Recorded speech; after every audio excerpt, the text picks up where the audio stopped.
Welcome back, Damn Fam. My name is Mac. I am the community manager for Dungeon Alchemist.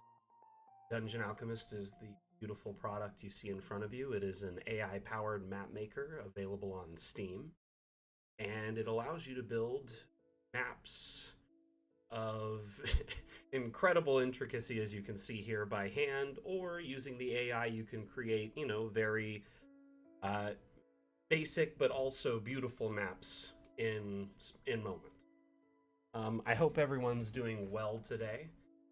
I am I guess the term would be a little bit jet lagged because I feel like I was sliding my schedule to be more close to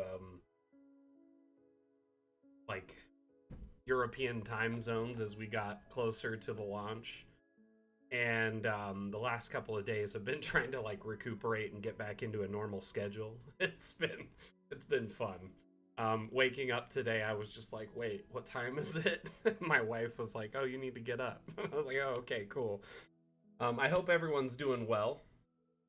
We're going to talk a lot about the Treasury today, as it's only launched 2 days ago. So there's all sorts of new content that just came out in our latest update, and that update is free, by the way. So if you own a copy of Dungeon Alchemist, all you got to do is load up Steam. It'll update automatically unless you have automatic updates disabled, of course. But if you trigger that update, then you can start playing around with a bunch of new assets and also new features. Hey, Seisu, how you doing? Okay, let's see who we got here. Rindus, welcome back. It is indeed Labor Day weekend, which is a crazy travel weekend. A lot of people go camping and party and stuff in the US. It is a big holiday. So I appreciate everyone that is here on this holiday weekend in the US. Much appreciated. Rutrin, how are you?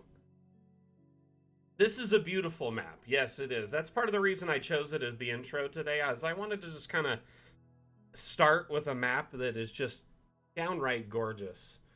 So as you can see here, I found this map on the workshop and it is stunning. It's a multi-level build, and as you can see, a lot of it was done by hand. There was no way the AI could have done some of this, probably the island generation, but the AI wouldn't be able to do this at this point. Oh my gosh, right? We have, I checked over this morning, over 200 assets already on the workshop. So you can now import 3D assets to Dungeon Alchemist, but also other people can do that and they can share them on the workshop. There's lots of new assets. Here, let's sort them by recent. I know that Asmodeus has been uploading some. Okay, let's put a, oh my gosh, that's 65 megabytes. I don't think I can do that one. Sorry, that's too big. Oh my gosh. These are so cool. Here, let's add a little crab on the shore here. Low poly crab. Okay.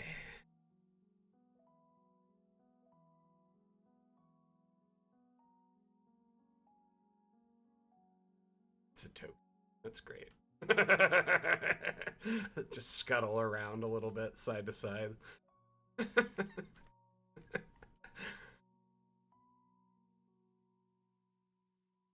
Okay, so this new feature in Dungeon Alchemist is it's hard to really explain other than just showing you how awesome it is, but it's fantastic. It allows you to, for the first time, bring 3D assets into Dungeon Alchemist, and as you can see, it's crazy the amount of scope this adds and like capability. If you have any 3D models that you own, you can just import them and start playing around with them, or you can even share some on the workshop for other people to use if you create them. So looking at this, there's like 200 plus assets already. A lot of them, some of them are just like some STL token. Here we got a T-Rex. Let's play with this T-Rex. We need to look at the T-Rex.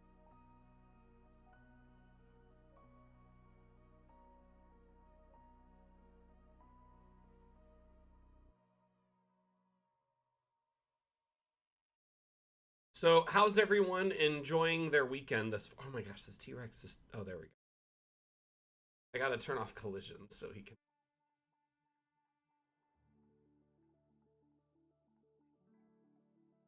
Yes. Yes. This is just so amazing. I don't. Everything.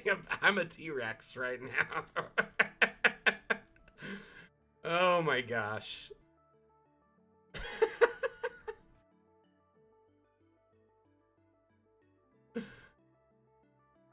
Fantastic. Thank you so much, Asmodeus, for sharing this. Oh my gosh. Okay, so we I'm sorry, that's hilarious.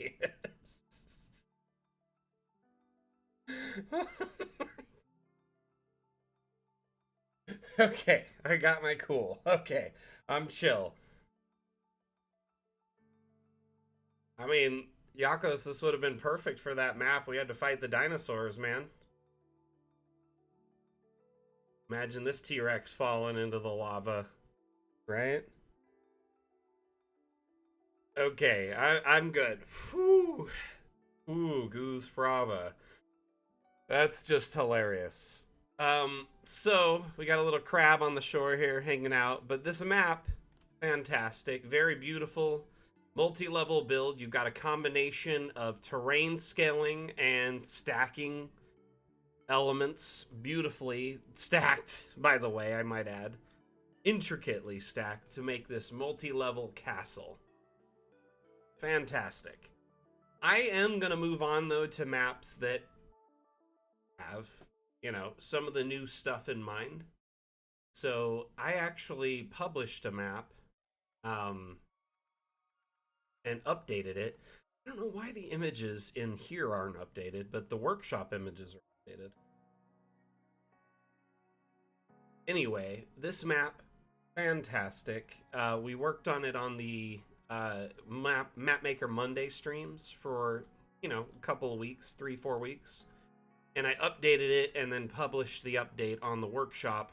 We've now got a 3D snail shell, as well as these cool little snail, like, kind of statues. Put a couple of them outside in the entrance. They're kind of just encapsulated by sand. Then put that big snail shell in the center. Very cool update for that. And this is just one of the new amazing things you can do with this, with the workshop, like ability to import assets. So yeah, you can open the importer. If you have a 3D asset, you can import it and then save it locally to use for yourself. So like this one here I imported the other day, started naming it, tagging it. You name the asset, you give it tags, so when people search any of these words in the name or in the tags, as long as they're separated here by a comma space, those are searchable terms that it can be found in the object search bar. Then you can go through and, you know, give it a category it might be in. So I gave this one wood platforms, woodwork, traps, weapons. I also gave it a collider that fits around its, you know, shape really well. You look at it from the front here, that's like the whole shape. Hey Starseeker, how you doing? Welcome back. How you liking the new update? I know you were very eager to get your hands on it. Let's see here.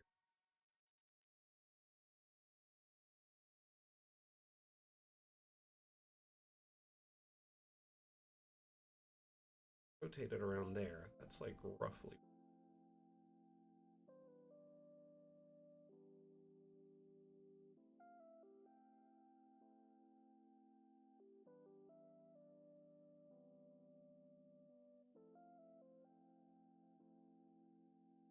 Okay, so the reason I'm doing this, let's get rid of snap movement. So think about a door, right? Which is what this object is. it usually rotates on a hinge, right? On the edge of said door. That as close as I can. So now,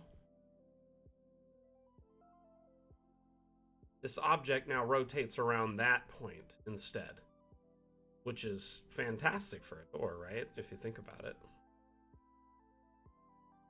This angle. Scrunched it at some point. What happened with it? Looks really awkward. Okay, something's going on here. Oh, that's why. I'm just in like a weird angle, I guess. There we go. So, if we rotate this, it rotates around the hinge point now. Yeah, I was looking at it at a sharp angle.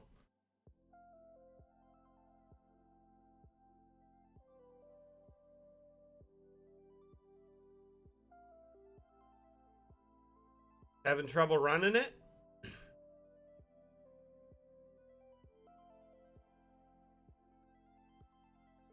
Before, the point was in the center of the door, so it would rotate kind of like a revolving door instead of, you know, like a real door or like a regular door. Sorry you're having trouble, my friend. Now let's see what this looks like.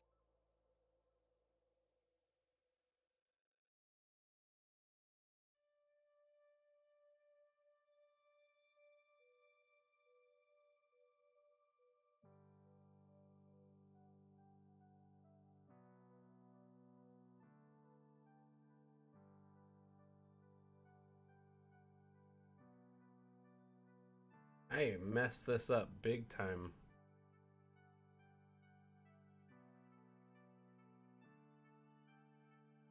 So this is like sitting above the ground and it's like way tilted.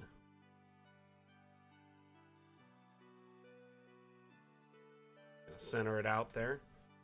Okay. Now let's try, I'm gonna just update this asset now that it has an updated rotating pin. Hey, I saw your message, Belle. Thank you so much. Much appreciated. If any more come in, I'll let you know.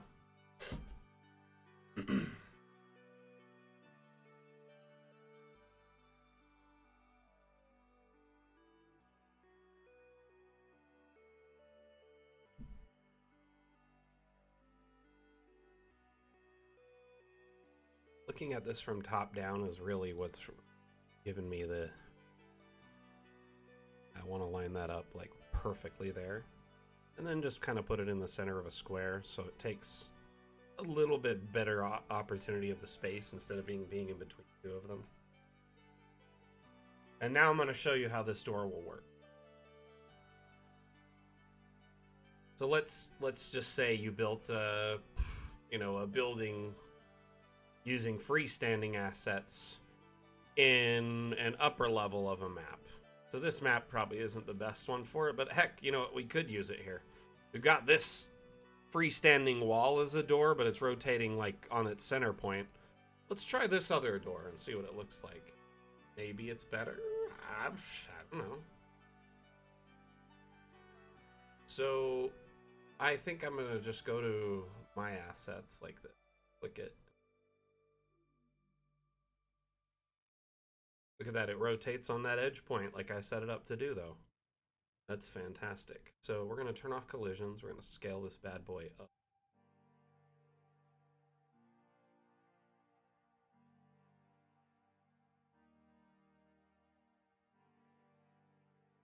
I don't know, that's pretty cool.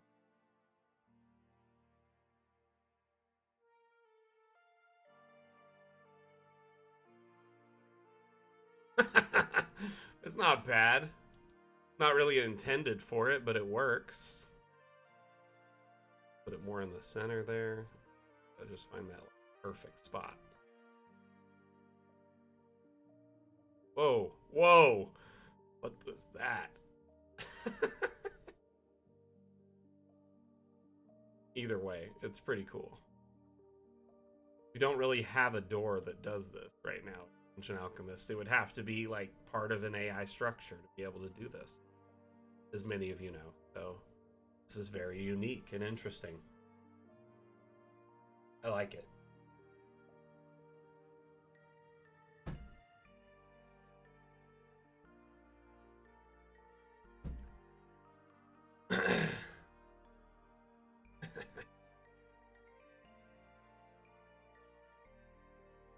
Get the alien on this map. Check it out. Actually doesn't look bad. Like, seriously looks really good.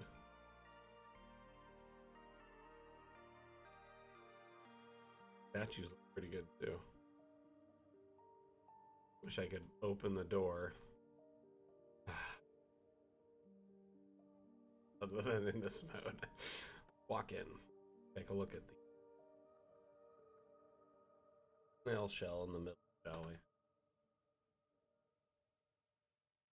we? Oops. So what's everyone up to this weekend? Anything interesting? Does anyone have any fun games planned this weekend? Or are you doing anything fun with your family? Any travel plans for Labor Day? Let's talk about it. Oh my gosh, that looks so cool. Also, the offering space looks amazing.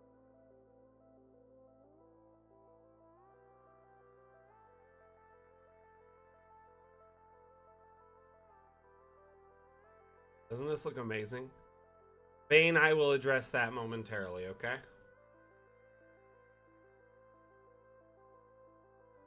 So,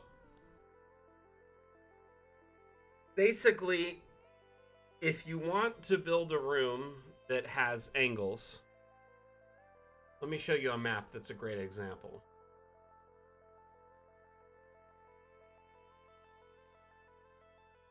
Down.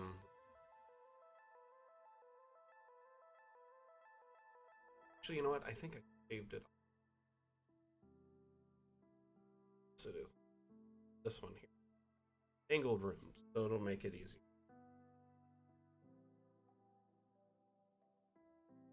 Oh my gosh, Ark, really? Wow, that's crazy. Oh, tell me you got a good deal.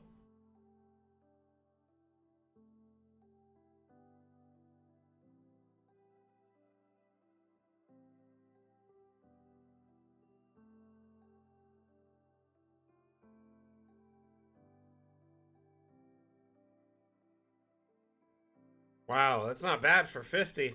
That's some good, yard sale in there. Okay, so notice I have these angled walls, and you're like, how did Mac do this, right? Okay, so in objects, we have not, these are one type of walls here. These are the regular walls, right? When you draw a room, these are the walls that you can kind of switch. These are what you see here where my mouse is touching. These are regular walls.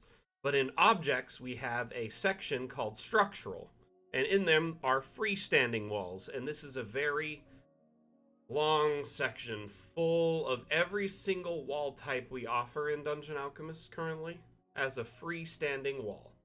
So as an example, let me just grab one of these freestanding logs. You can rotate this, as you can see. I'm sure you're like, oh wait, now I can do angled walls. These walls also export with line of sight data for all virtual tabletops that are compatible with Dungeon Alchemist directly. So when you place these walls, they will do that. Now keep in mind, Dungeon Alchemist flooring doesn't really fit that though. You may have flooring that is like overhanging the outside, so you might have to get creative and put things on the outside on top of it. Like in my case, I actually made like special floor tiles to go over it. As you can see here, they kind of definitely stand out in this lighting. For the inner areas and the outer areas, I just covered it with snow, so you can't even see it. But in some areas like that, you might have to cover it with like brush or decorations, maybe some logs outside the home, or rock. Does that make sense? You got to get a little creative sometimes with angled walls.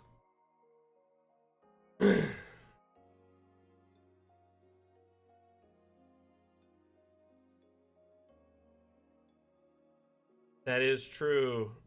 Actually, I think if I make an update, it will actually prompt the update automatically through your Dungeon Alchemist. That's how the maps work. If anyone makes an update to a map, if you download the map and it's in your repository of maps and they make an update and publish that update, then it'll automatically download that. Because once in a while, I'll get little, like 5 megabyte updates that aren't from the devs. They're maps. They're from the workshop. So I'm assuming the objects work the same way.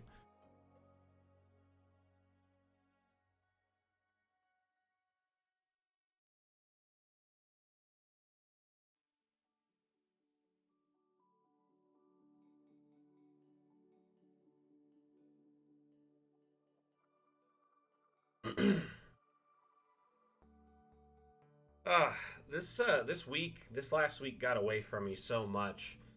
With like the crunch leading up to our last update, there was lots of last minute changes, you know? Obviously the delay. And then the day of the launch, like internally we had a few delays. Because there were some last minute changes that need to be made and things that need to be done to make sure that the update was, running as smooth as possible. And I woke up at like 3 in the morning the day of the launch to make sure I was ready for it, to be up and ready to like stream. And then it ended up launching at like 9 in the morning, or 8 or 9 in the morning my time. So I was just like, oh no, because of delays. Basically, Atlam. Don't get sidetracked so much as I'm more just like on a weird sleep schedule, I would say. Let's get back to new maps though. Or at least assets. Let's talk about these assets. So has everyone had a chance, or has anyone not had a chance to look through the workshop?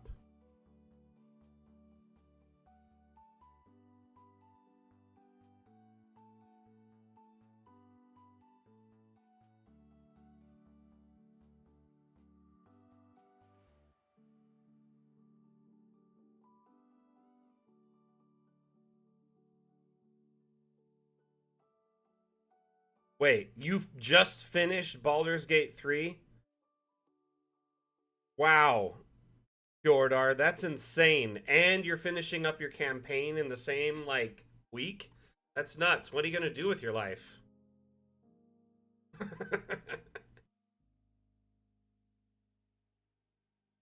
Yep, that's exactly what I do. I'll show everyone how I did that. Let's just do that from scratch. Sound fair? Because that way it'll be easier to see what Mac did.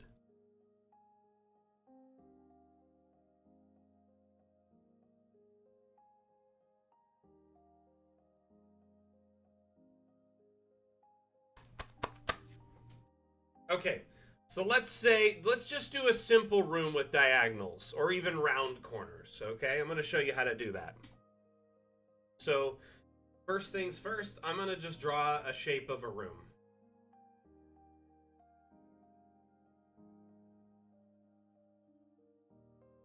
Let's do a 12 by 12.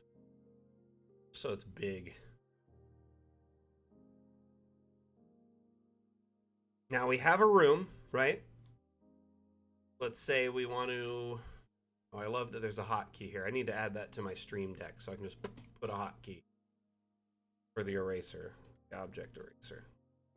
Anyway, I'm just going to clear this area around the edge so it's just not as... Let's just say there's not as much stuff in the way. It's easier to see what I'm... Now, if you go to the wall tool here, under the wall tool there's several tabs. One of them is the erase wall. And you can reshape this, or I should say resize down to a smaller size. Very small, by the way. And I'm just going to get rid of these two corner ones just to show you, as a test. And as you can see here now, I've got a space where I could leave it, put in one of those freestanding walls. So I'll go into structural, freestanding. Looking at this wall type, looks like slatted wood from a cabin or something. I'm so used to slide dragging instead of using the scroll bar, by the way. Looks like that one. That's pretty close. So, because the corner takes up a longer distance than a typical wall, you're going to kind of have to put this in by hand. So what you do, I get above it, and I just kind of play around with the angle, and I put it in by hand, and start angling it till it's just right. And then duplicate it, put the other one in right next to it. You're going to need to do two. You want to know why? Because no one could cover that corner in any short distance there. And then once you have it, close enough. Good enough. From the top there, you'll notice there is now a diagonal wall. And we could, get rid of this floor even if we wanted to. Say, use the erase room tool to get rid of this section. But then you're left with a section inside of the house that doesn't have tile. So rather than deal with that, what I've done in many times is just put something outside on top of it. Yeah, if you resize the wall, it gets too big. Unless you sink it in, you can resize it, watch. So now, with unlocked scaling, you have a lot of options. We can put this in right in between there, and then just sink it down, I guess. It's pretty close. It's close enough.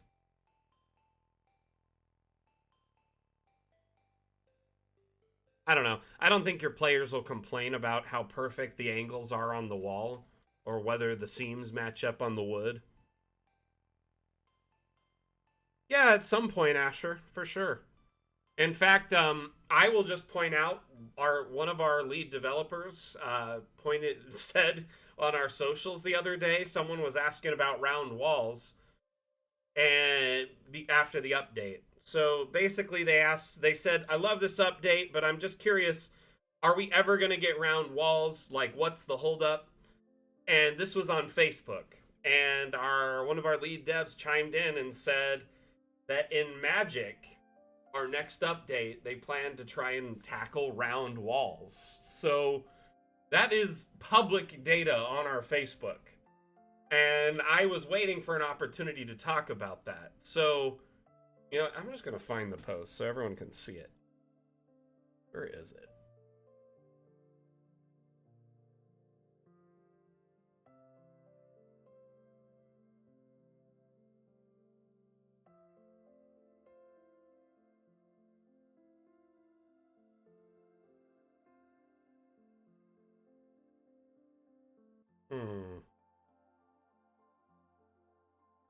Trying to find it.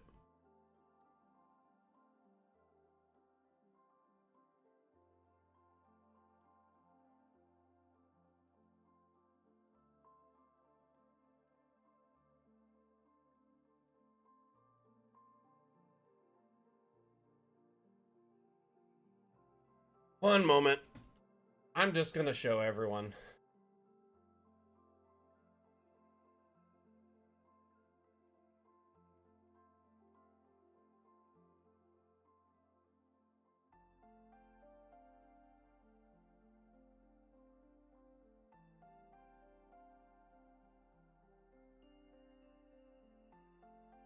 Can't find it. Gah! I know it's here. I know it exists. Might be in the Reels section. Where are those? There it is.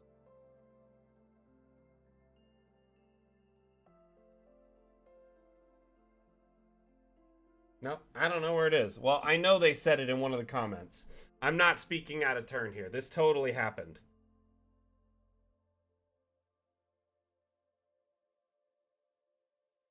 I am positive the other day, one of our devs on the Facebook account replied, because it wasn't me, and I was like, wait, what's going on here? And so, yeah, like, when they say stuff, that's pretty much... Goodness, I don't know where it is.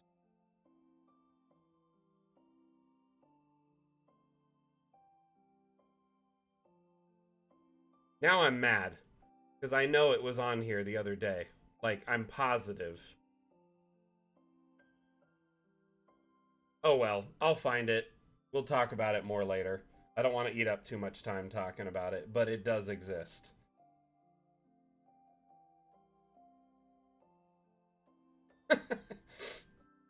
Anyway, Crazy Mac. Pretty sure it happened on launch day. Look at all the comments here. Mute this.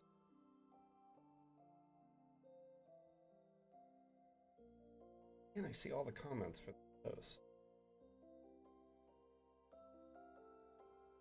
Yeah, I don't know what's going on. I can't even see it. Oh well. It's somewhere I know it was said. Anyway, I apologize for wasting so much time on that.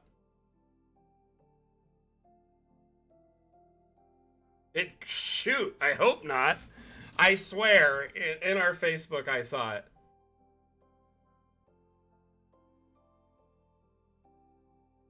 Okay, so what happened was there was a Facebook post, or maybe it was a YouTube post, and someone replied from our account and said something as that. Maybe it was a YouTube post, and that's why I'm not finding it. I honestly, though, I have been running on several, like, Vim, back me up here. Was it you that said it? I know you're here lurking. I'm gonna call you out really quick. The other day, was it you that said in Magic we're gonna try and tackle round rooms? Oh my gosh, Dag.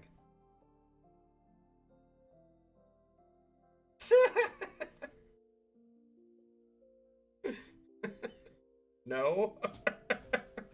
He just left. I'm on my own here.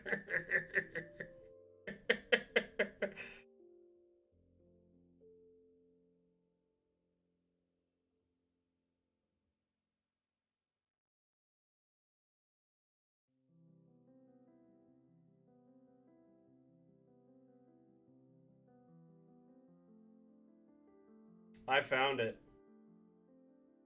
I found it. I found it. I totally found it.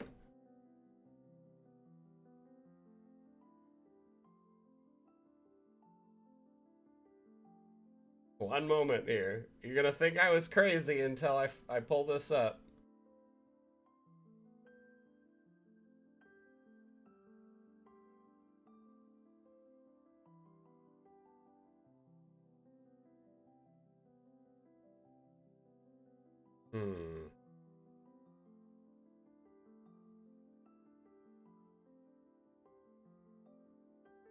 Okay.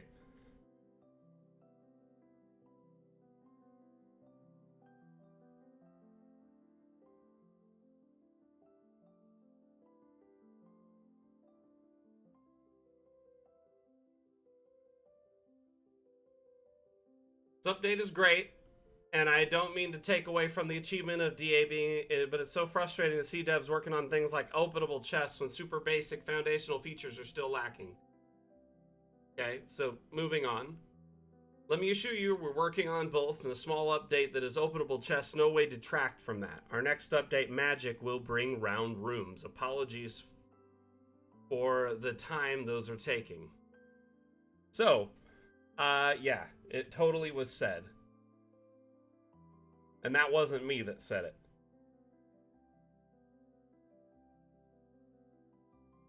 I did not say that. I didn't post that. So it had to have been one of our two lead developers who said that. So I like to I think that Vim is the one that likes to leak the most. I'm a betting man on that one. That it might have been Vim that leaked.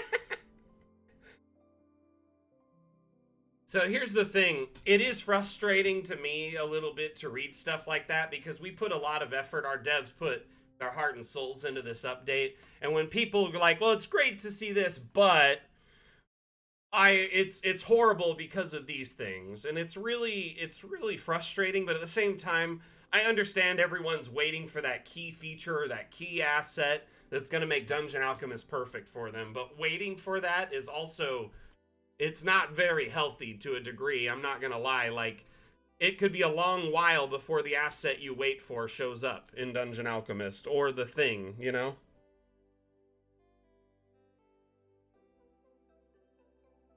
Honestly, like, I'm not mad about it. I really am not. Like, it's really no big deal, you know?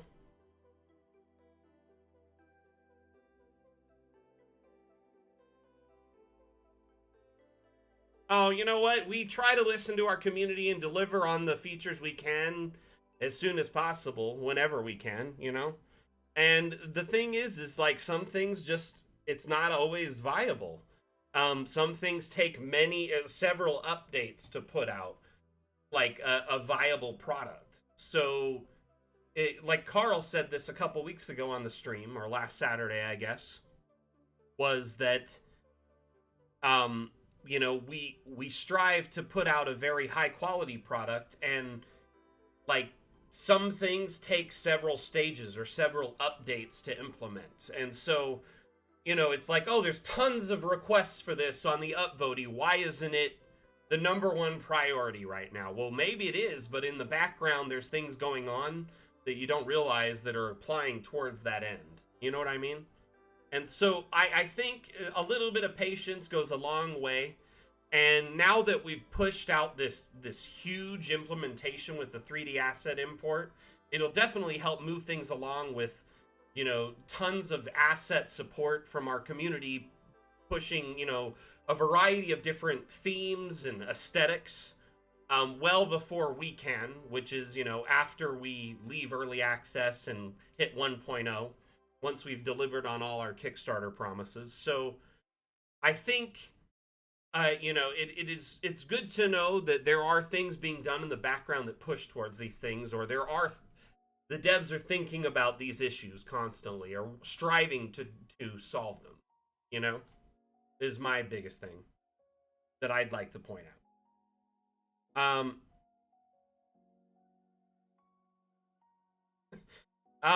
Not very straightforward, no. Light, not very straightforward. There is really not many VTTs that support multi-level with ease. So it's a heavily requested feature that, to no end, I'm not sure how we can plug into the existing VTTs we already work with. Some VTTs have a foreground and a background, so there's a couple levels. But until VTTs start supporting multiple layers, it's not very... Yeah, I get it. I don't understand it either. I'm open to what people want.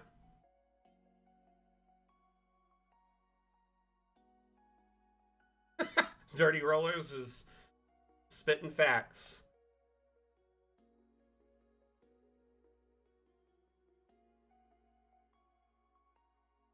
It's good to know how many Fantasy Grounds users we have in the crowd. We hear a lot of people talking about Foundry or Roll20, and not many people talking about Fantasy Grounds in chat. So, Fantasy Grounds represent. I'm glad you all are excited about the update and what it means for you with animated maps. Here, here. Like, I'm excited for y'all. But you see how I put that rock out there? That jumping back, sidetrack Max, shifting to the initial reason we were here, which is diagonal walls. As you can see here, I was able to conceal that pretty well. Like, I could probably get away with interior and exterior decorating. Maybe. What do you think? Should I do landscaping?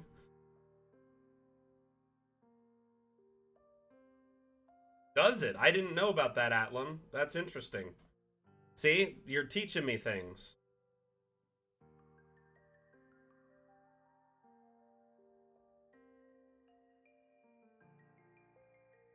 Gotcha. I understand. Okay, Bane, that's interesting. So, like, what system supports that? Just playing it with NDA on your TV?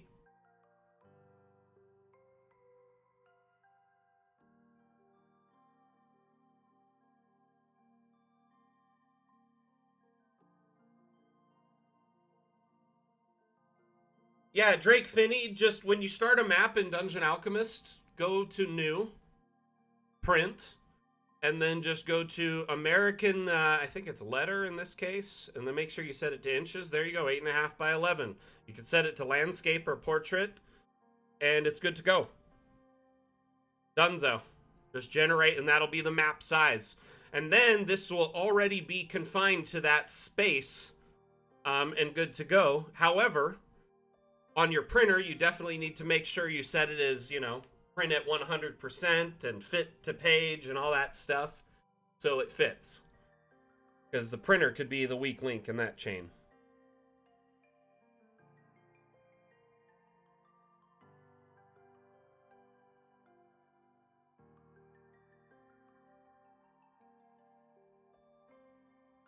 Honestly, I think the openable chests adds a lot of value to Dungeon Alchemist. Let me show you. So this chest used to be a really just boring little thing, like, right, most chests would be, right?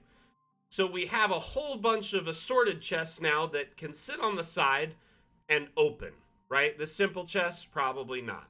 But maybe this old chest, can it open?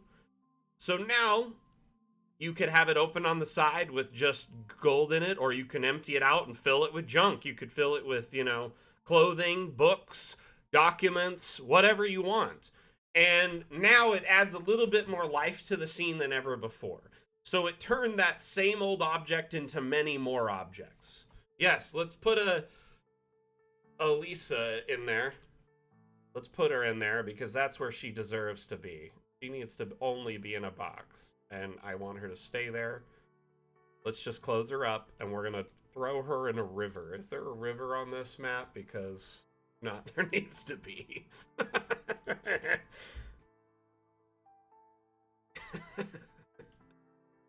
Anyway, you get what I'm getting at, right?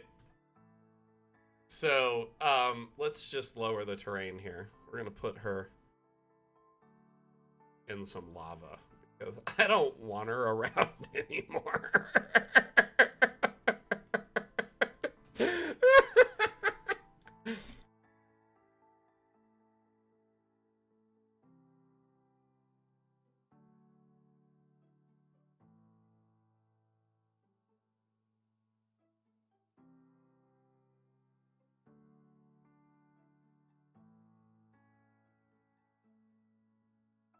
Okay.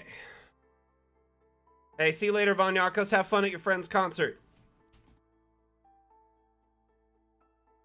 It is good to hear this insight from the community, what people want out of these features. Because sometimes I look and I wonder. I often wonder. Build... I mean, I already kind of have a little sci-fi map I can show off if you want to see it. I'm honestly, man, I'm really not, like, in the building mood, if I'm being straight up today. Okay, that's what I'll do.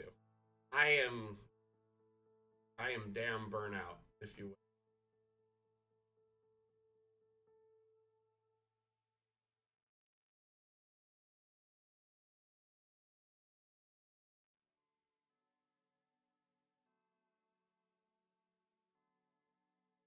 Here we have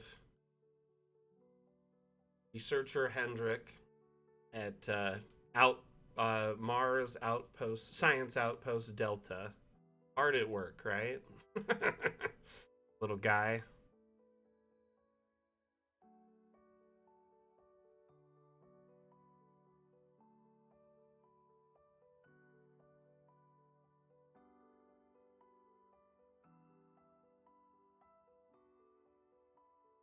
So really all I did was put some of the new assets up here on the hill and built a little room, right?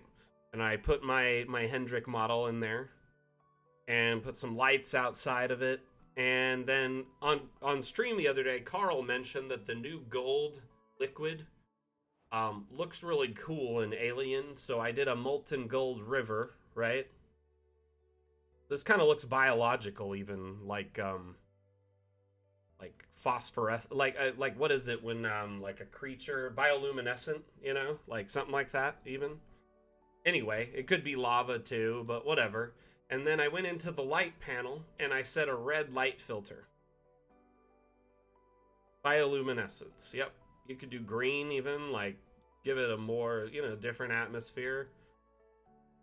All of these colors really make it feel spacey, you know, and like interesting. Definitely not like a traditional.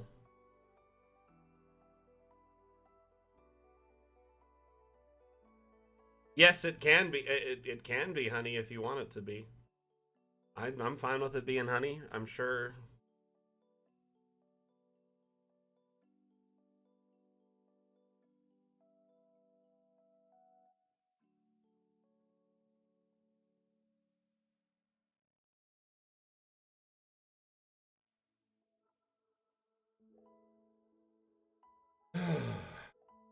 That would be hilarious, Bane, though. The IOU treasure would be fun.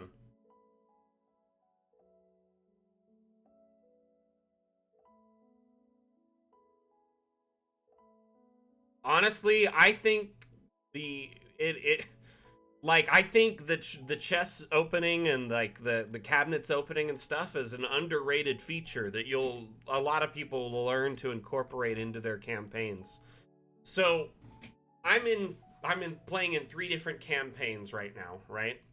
And in 2 of them, well, all 3 of them use Dungeon Alchemist maps, and in 2 of them, the DM follows along in first person and streams it, or like if we want them to, we'll go into first person or go into an overhead of the area live.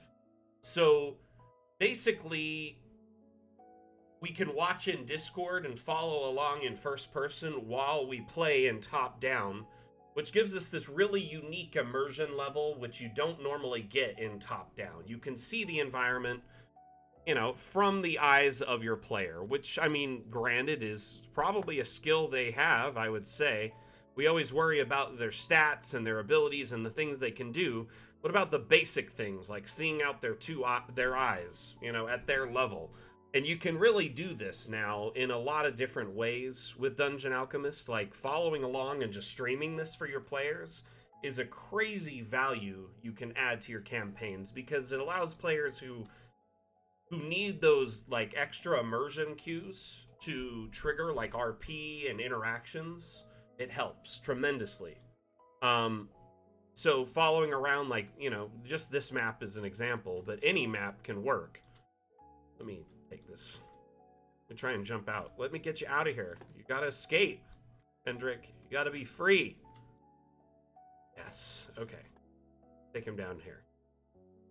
Being able to see, you know, at an eye level, like how this river may look or the things you can interact with, the cabinets you can open, it does help tremendously for your players. And now you could follow along in Dungeon Alchemist and open the cabinet, and there could be all sorts of rewards and loot inside for them. And that's an interesting take if you think about it. Like, you could fill it with loot for them and have it ready to go. Let me find a map that I was using to show that. Let's see. Where are you?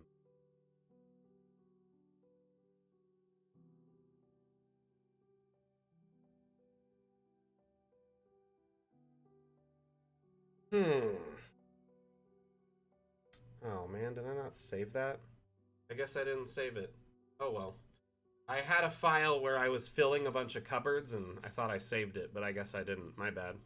So, like, it is a great, like, I always ask the DM, hey, could you, go up to that cupboard so we could look at or this desk so we could look at it? Or, hey, what's in those drawers? Because now I can see there's drawers. I always ask, hey, what's in the drawers? So the DM's like, oh, shoot, I have to roll for loot now because he asked to rifle around in the drawers.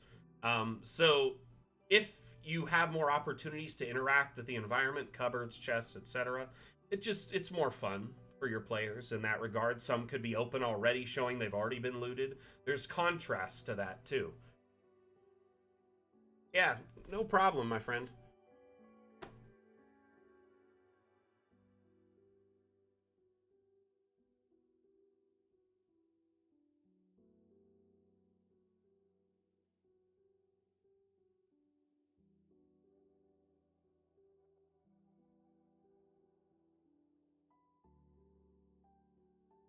Oh.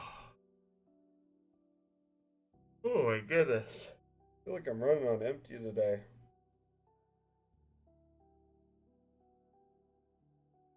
I think after today's stream, I'm going to catch some Z's and get caught up. I can be back on normal human times for Vegas.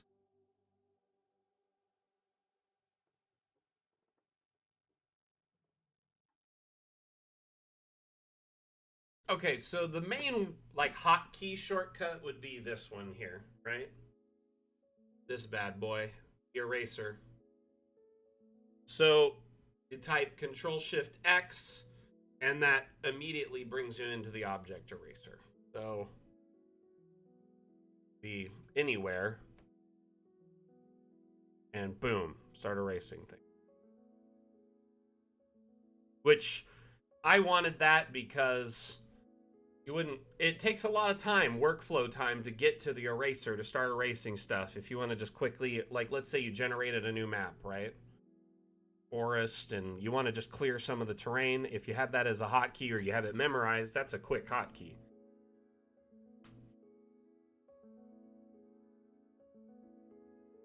What's it got in its pockets? Okay, so now we're on this new map, right? Control-Shift-X. Boom, just quickly go into the eraser. And now you can start erasing immediately without wasting much time. It's just a workflow shortcut more than anything. What is another? I would say a big one is the scroll bar in objects, obviously, which was in the trailer. So now, rather than click, flick, or drag, or use your scroll wheel, you now have the scroll bar. And a lot of people know about this one too, but if you turn off collisions, you can now, infinitely scale an object up and down. So this was just a button for like sewing on a shirt, or pants or something, and now it's like the size of the whole map. As you can see, I am no longer restricted by scaling, parameters or blocks, other than objects that sink into the ground. So, like, if an object, let's see, or are there structural certain pits, stuff like this that sinks into the ground? When collisions are off, you can't scale it any more than it already is. It has a fixed size and it's fixed to the grid.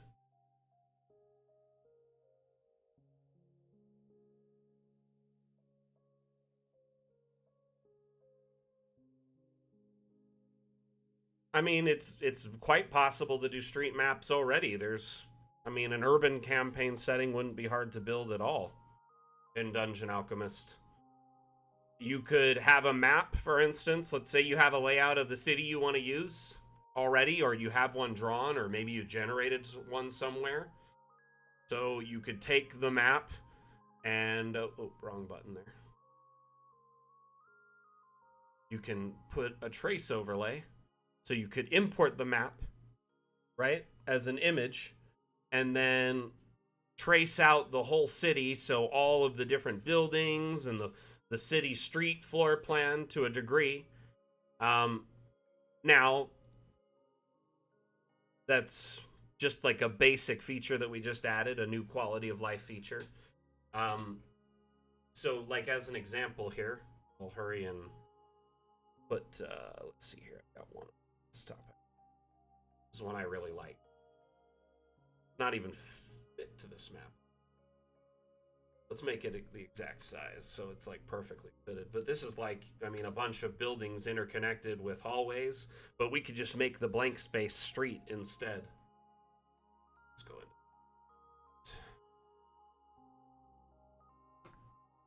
Come on with my...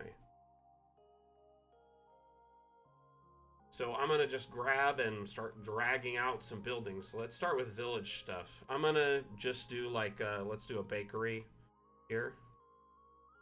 And then we'll do butcher shop, probably adjacent. And let's add little art shop back here in the corner. And then I want a smithy, right?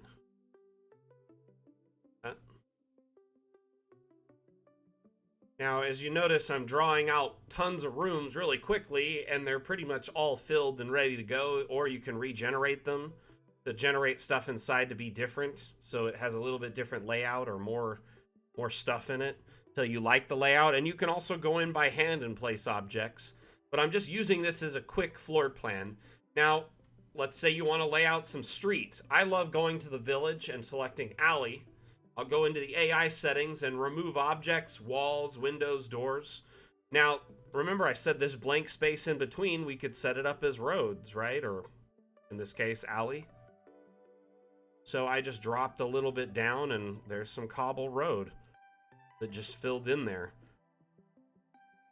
At the end, we can even match it all up perfectly so it's like the same type of road. But, I mean, this has only taken me, 2 minutes here. Let's remove that and just show you just a quick demonstration. So, that draw alley, again, you know, go into the village, alley, remove objects. This tells the AI not to generate any objects or walls. So it allows you to quickly generate kind of road surfaces. Yeah, no worries. I don't mind at all. Let's make this a double wide road. And then I'm going to change the floor type to match. Notice it's all 3 different floors. They wouldn't do that, right? It would be mostly the same type. So let's go into our floors. We have artificial. There's all these stone ones, right? I love these. We have some that are like this rough cobble, a regular cobble. Let's pick that one.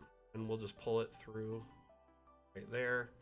And then we'll match this whole area there with that rough cobble. And it looks like that's already what was in there to begin with in the other area in that L shape. So we're all good to go. So yeah, you could definitely generate entire small towns or cities with ease. Now I will tell you, the larger the map, the more burden it's going to put on your computer. And you're going to want to have Dungeon Alchemist, basically the bigger the map you want to make depends solely on how powerful your computer is, or how good you are at optimizing your resources on said computer. Because Dungeon Alchemist is a 3D render engine, not so much a game. So you're rendering this environment in 3D in real time. So you could say, you know, turn down your quality to low, maybe run in a lower resolution. So like this monitor I'm on is a 4K monitor, but I'm running in 1080 right now during the stream to get optimal performance. Lowering the quality there is one way. You can also go into here and disable natural animations. All the trees kind of have a natural sway to them, so you can turn that off to snag a few frames out as well.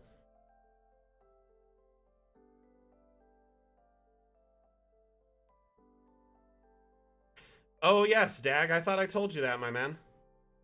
Sorry, I guess I didn't convey that clearly, but I also was running on empty the other day when we spoke, so I may have missed things. And remember, if there's not an AI room that you want to generate, let's say you wanted to add a little tailor shop over here in the corner, you know, just generate a room without objects, right? So do a wall, window, door on this area here. Let's do one that's maybe in the corner. And now we've generated it with walls, and we could even just pick the bakery type, generate it. So now it's this bakery floor plan without any objects, right? Maybe generate it till we get a different floor type. And then we could even go in and start decorating it by hand really quickly. So we even have sections dedicated to that under utility for tailoring. So we have a whole bunch of tailoring type themed stuff. But before we put that, we may even want to put a counter. So we could start with furniture, go to tables, or it's a whole bunch of counters right here. So we could do these kind of furnished type ones, or these nice dark ones. One side has little cubbies. We want that facing away from the door. Let's put a little counter here. And then we could also back along the wall, maybe put some more of it, right? And I just hold shift and rotate it really quick. And if I hold shift after I place an object, it quickly places said object and duplicates it. So now we have like a little bit of workspace. You can even put like an island in the middle here with a bunch of these like turned in on each other. Snap together, dang. Okay, I'm gonna turn off collisions and then I'm gonna just hold control and bring that in on itself. Just doing it. So now there's like an island to put like maybe bolts of fabric, right? Because we were looking under there. What kind of stuff do they have? So there was, yeah, let's put like bolts of cloth on here. Bring it down. We could put one like this on the end. We could even change the color to something different if we want to, maybe make it fancier. We could put this little loom up on the counter or even up on the side here.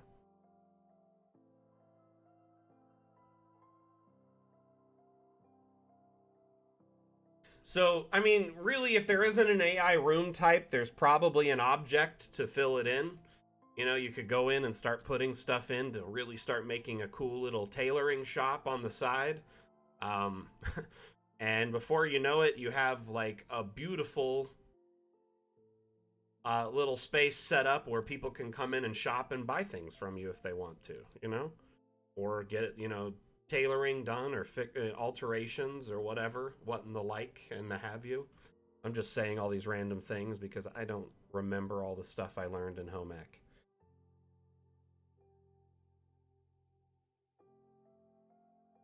Yeah, but now I can like basically go back and draw in that alley room type like I said here. Alley, get rid of this here. Let's fill in here more. Just all together. We could even like make it run down over here if you wanted to, or have a slummier area with different types of floors. So we have floors that are like kind of crummier, like, you know, kind of dirtier or grungy, or there's like some natural ones. There's like dirt. So you could just have it be like stamped earth over here. Like, you know, it's just heavily trod earth in this area. Alternatively, yeah, we could just have it match what we put before. So the same type of that like irregular cobble.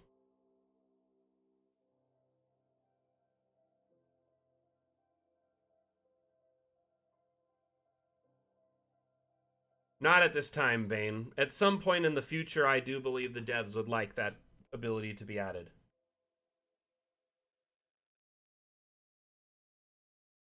Oh, good point, Gore. Yeah, that's true. That is true. I never thought of that. So what Gore was saying is if you click like edit room, right? And you select this room, which is this part, or this room, which is this part now. I have a bunch of different rooms, right? Now you could just go to edit room shape and expand it, and now it'll automatically match. So that is one way to keep doing it. And I forgot to mention that actually. So we could come over here and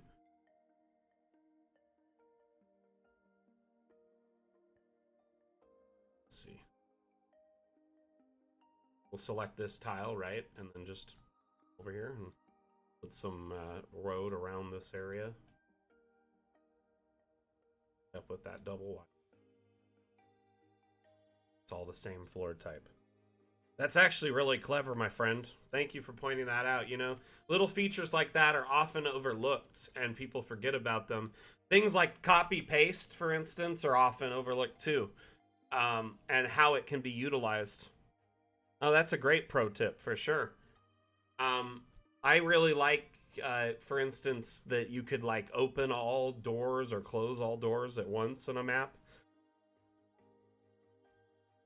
So notice we have a bunch of doors, right? Let's open one of them.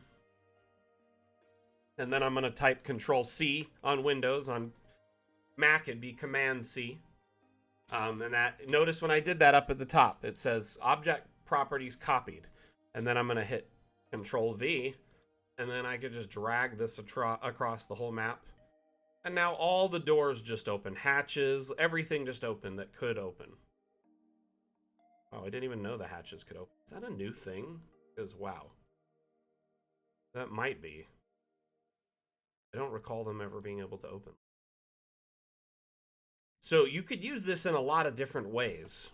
Let's say you color an object to, like, you like this black color and you want to copy that color across the entire map on anything that it can be.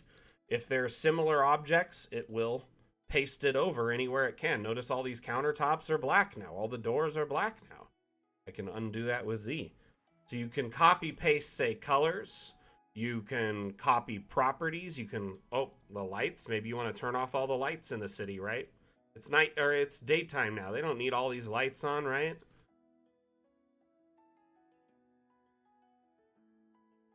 Turn off all the lights. Boom. It's a really neat tool you can use to quickly copy various properties of an object to another object. So opening, closing doors, animating, like turning on and off animations for objects, changing the colors of lights. So maybe you want to change one room to all be red instead, or maybe you want to change the color of a bunch of objects all at once or across the map. Maybe you set up an abstract object and you have a bunch of blank abstracts and you can copy the properties of one abstract to all the others simultaneously. It's an interesting way to utilize it. Hey, thank you for being here, Dag. Appreciate you. By the way, I want to apologize if I'm not myself today. I am just like, ugh.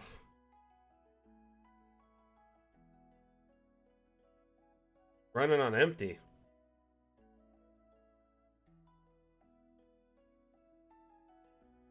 I think I definitely need to get a little bit of rest after today's stream and just recuperate.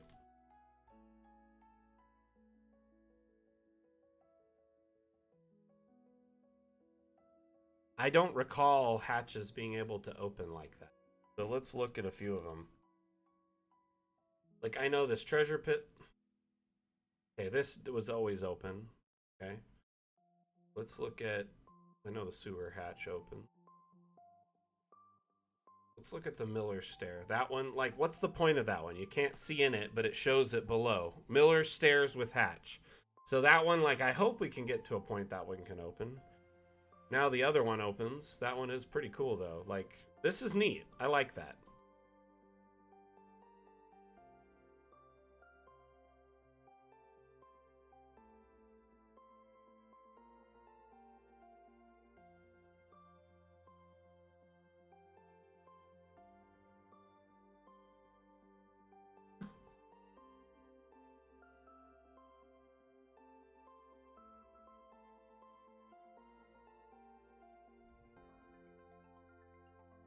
I think I've just been kind of jet lagged for 2 days, you know what I mean? Like, how long does it take you to get back to normal? You know what I mean?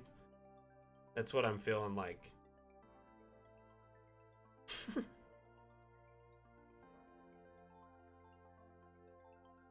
Oh, man. What should we look at next? Let's look at some maps. Unless people have questions and want to learn how to do something, I can also do that.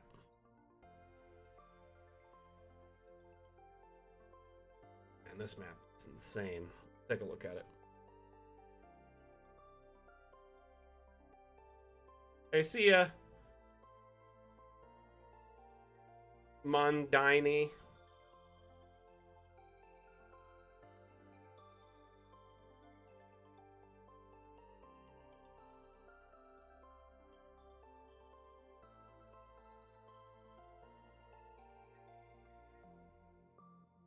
So it's a crescent moon. A large crescent moon with a huge castle on it.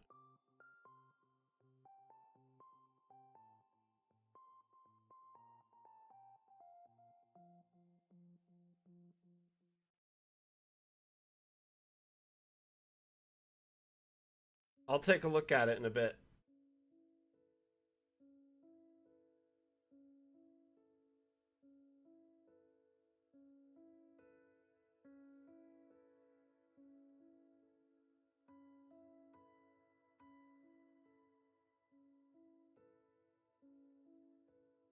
What I really love is how they sculpted the terrain so, like, sharply at the edges here. This must have taken some serious time to get just right.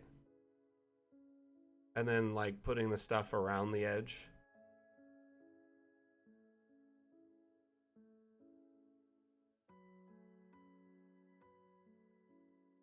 Oh my. And then, like, just great use of, like, the circle walls and the edges, the round walls here to give, like, and putting rocks on the outside to bury the floors. Just a beautiful map. And then if you follow it down at this level here, it actually has elevation to it.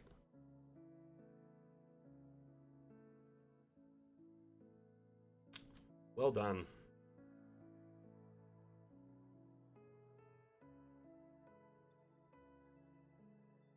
Oh.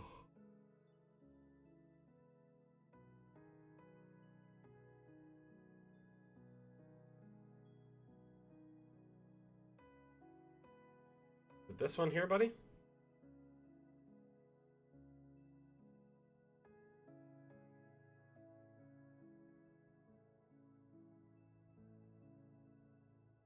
Take a look at it.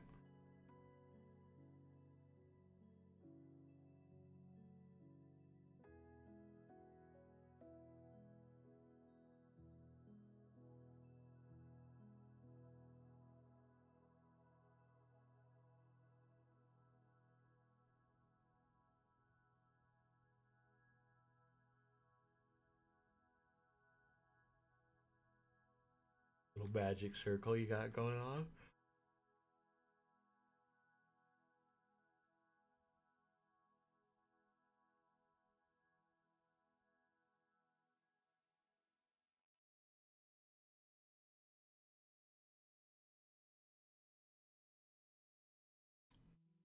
Oh, hey, there's my door. But it, like, creeped up for some reason. What's going on with it? Or is it supposed to be up like a gate? Did I put that there and I didn't even notice it? I'm confused.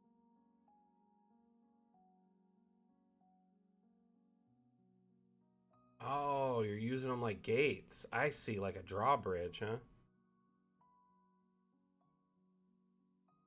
Portcullis. Or yeah, like the lifting. Yep, that's what they're. See? Helping me with words. Thank you.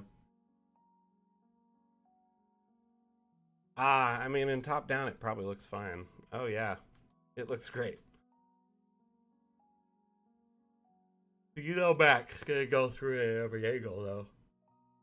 What do we got going on here? This is cool. So what's the plans for this, Gore?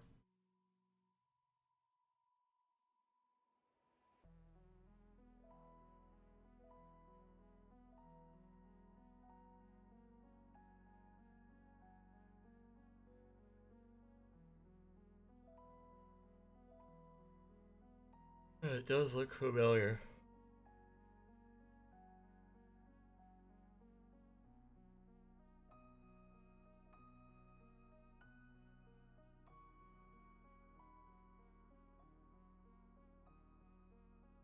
Really sharp cuts, though, for sure. That circle probably was really hard to get as close as you did there.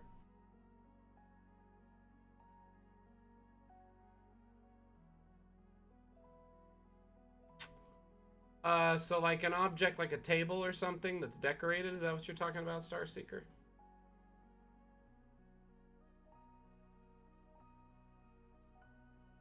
Press tab. It'll go through all the variants available for it.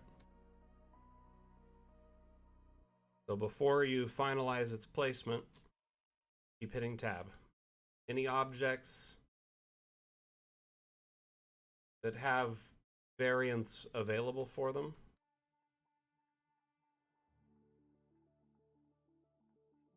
will automatically do that.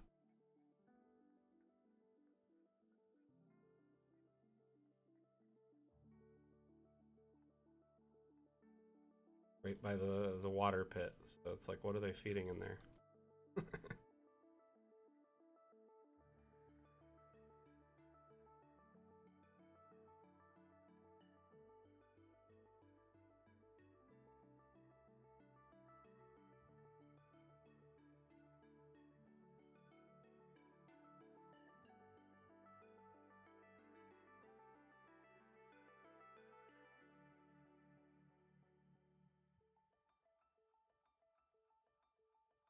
Well, nice. You did a wonderful job. Looks great. So this is from an existing Pathfinder module. Is that what you guys are talking about? Sorry, I'm a little lost here. What is this part of?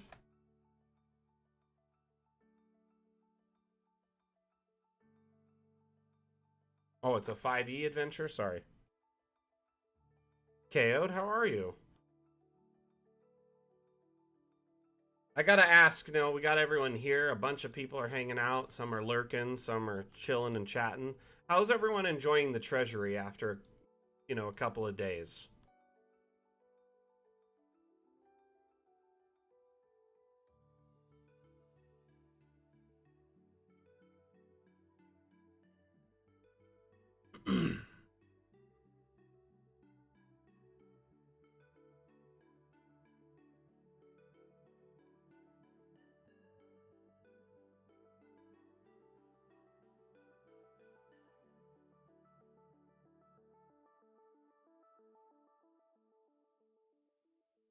It's a slick looking map, Gore. Thank you for sharing. Looks good.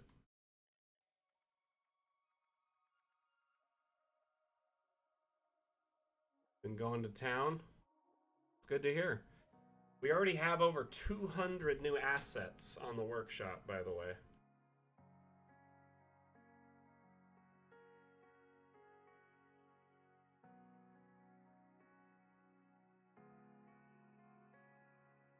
This might work for you here. For these walls. Like the gates.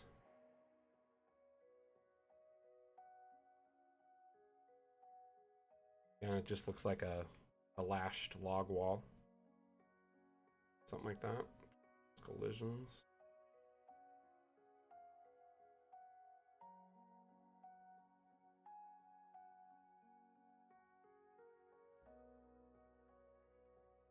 Wizard for hire. Well, we had an update the other day. I'm sure you didn't miss that, though, so.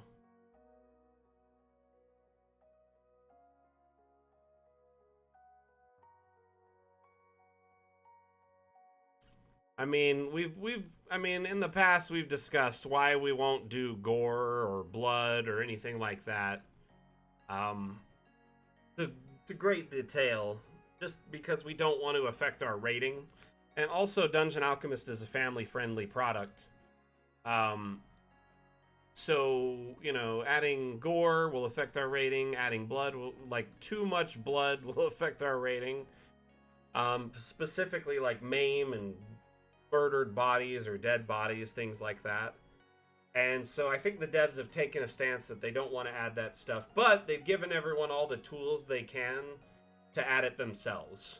So between abstracts and 3D asset import, you have every capability now to import all sorts of blood and gore and 3D assets that are dead bodies and whatever, anything you need for your campaign. In almost any setting now, as long as you can find the 3D model for it or create it or the art for it.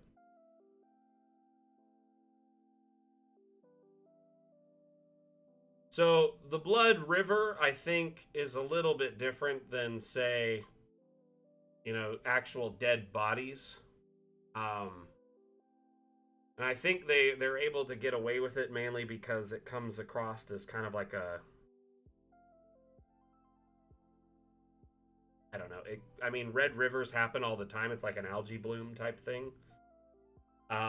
So it's not necessarily something that ups our rating. But I understand it does seem contradictory. But the devs, again, have said that they won't do dead bodies. They won't do anything like that. If you want them at this point, we've given you every tool you need to do it. And if you can't make 3D assets yourself, maybe look online for some that'll fit your needs or commission someone to make them on Fiverr or something like that. Find someone in our community who's making them that maybe is open to commissions. That's the route to go for this point. It's not going to happen anytime soon.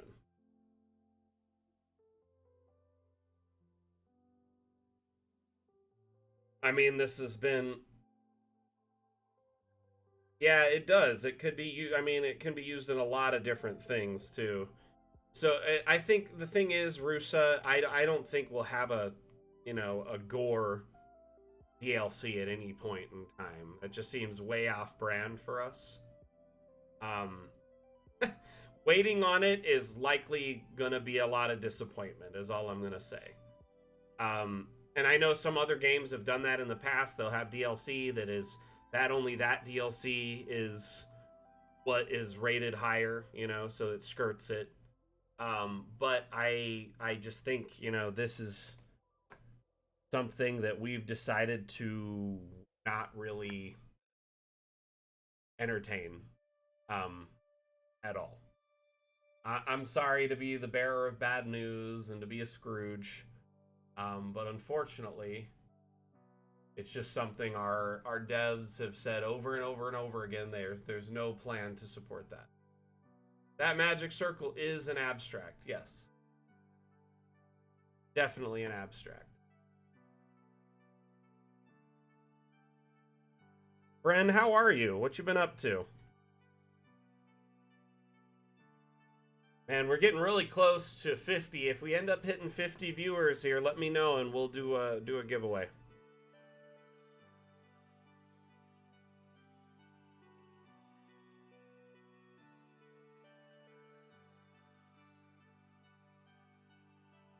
So as you can see here, it's a customizable disc and they've inserted an abstract. Is this abstract in the Discord by chance, Gore?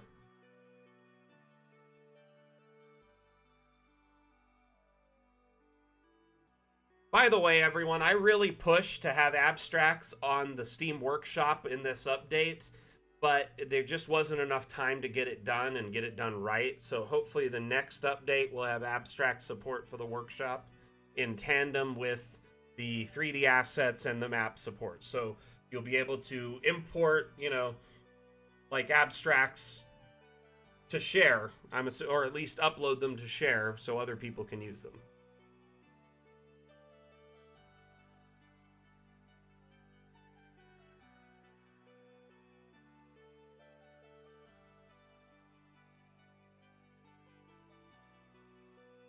What are you on about, KO'd?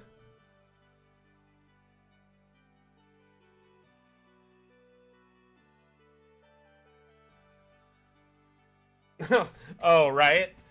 Oh my gosh, man. Do you remember when, like, it used to, like, to get stuff in Halo, it was like, you had to get the devs' attention to get, like, a special skin or, like, an armor or, like, some crazy video, or you had to, like, beat the game on Legendary in a certain amount of time to get, like, a certain skin. And now it's just like you just pay for it. Like, everything is just, like, transactional for that.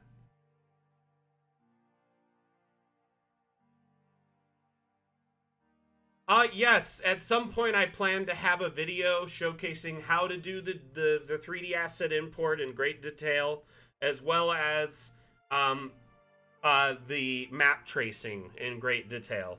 Um, I I've been kind of putting off doing long form tutorials because we've been doing more short form stuff. But I do want to do, some updates around the asset importer, showcasing, excuse me, got a hiccup, showcasing how to use it, how to import an asset from start to finish. In fact, let's do one really quick.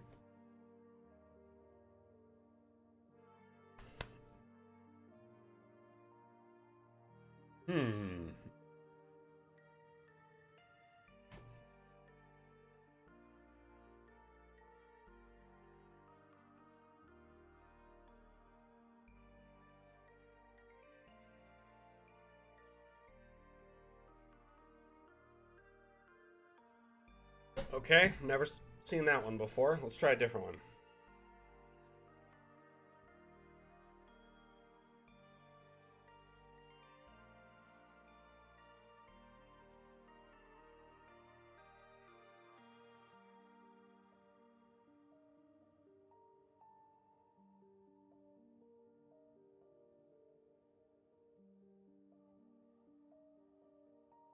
So here is more like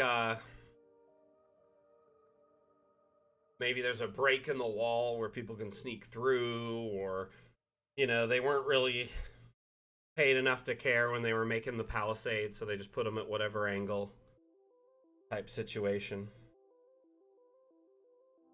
Too heavy.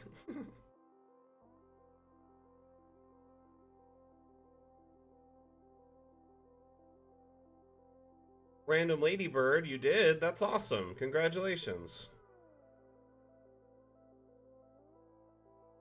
So, looking at this asset here, okay, this was a 3D asset that my wife sculpted, and I imported it into, oops, all I did was click import, right? And I found it in my file browser and imported it, right? Now, if you look at it, I can kind of do a few things with it. So let's call this broken palisade wall, right?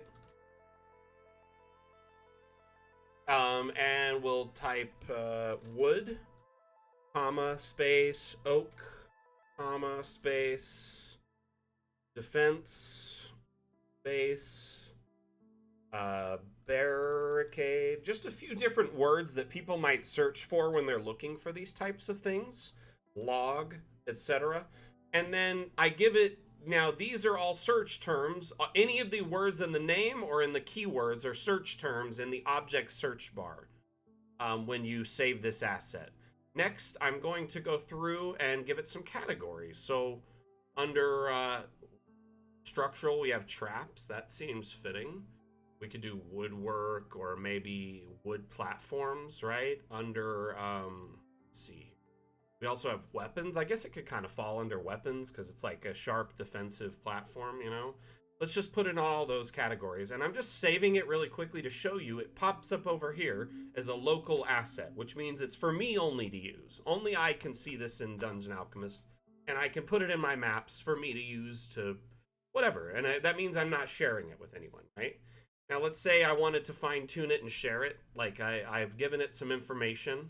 I want to make sure the colliders for this are good. That's a huge collider. That is not good. So let's go into the top down for this collider. You want to bring the collider to match the shape as close as possible. So think of this as like a skin for the object that tells Dungeon Alchemist its rough dimensions or where it can fit, its constraints. Does that make sense? Now I'm looking at it in a top down. You can look at it from different angles here, and this really allows you to fine tune that that collider box to make it a lot better. You know, a simple box collider is usually all you need in most cases, but you could go through and do a collider for each pole, and you can rotate them and make them perfectly fitted if you wanted to. But I'm just going to do this simple box collider, and we'll call it a day. Now, the other thing I would like to point out is I want these in the ground a little bit, so I'm going to sink them. These guys are kind of sunk into the ground, so that's how this will look going forward, is it'll kind of spawn into the ground, or be at least in the ground. Now, if I want to share this with everyone, I've gone through, I've set this up as named it, given it terms. I could give it different object types, so we could have it snap to the grid if you wanted to, so this would snap and move around. I want it to be a basic object that's free floating, so I'm not going to have it snapped. But you could make it a token if you wanted to, so let's say you imported a token, you could set it as a token, and then people could actually walk around with that in first person as that object. So you can have all these different types of objects. Snapping to grids, snapping to sides, snapping to walls, flying object, so like maybe something floating, like a holder token, or maybe you had, you know, like a chandelier you designed or something like that, right? Anyway, those are all that. You can tell it to have random rotation and random size, so what that means is when it generates, it'll randomly rotate on this axis around at a different point every time it spawns.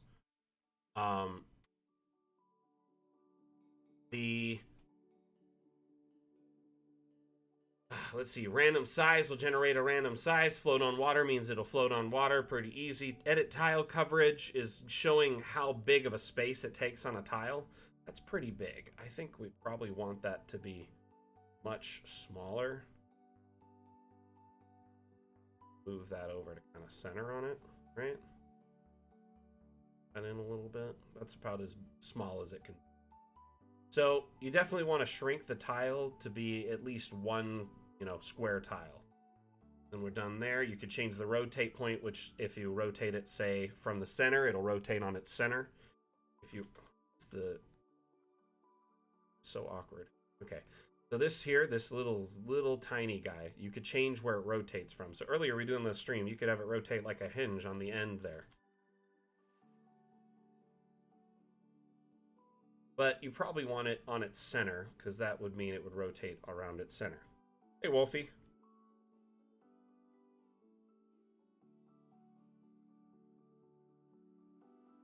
And then over here, let's say I want to share this with everyone. I'm going to set it to public. Simple broken palisade wall. And then just hit publish.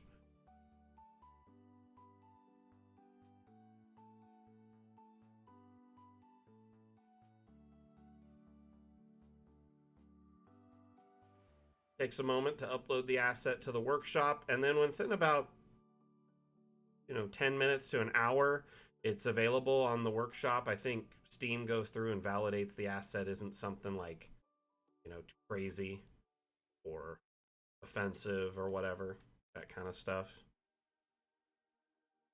And notice I didn't have it in the center of a tile, so I'm going to redo that. Just hit update. Now it'll be recentered on a tile that direction. It'll be whatever direction you have it rotated, basically.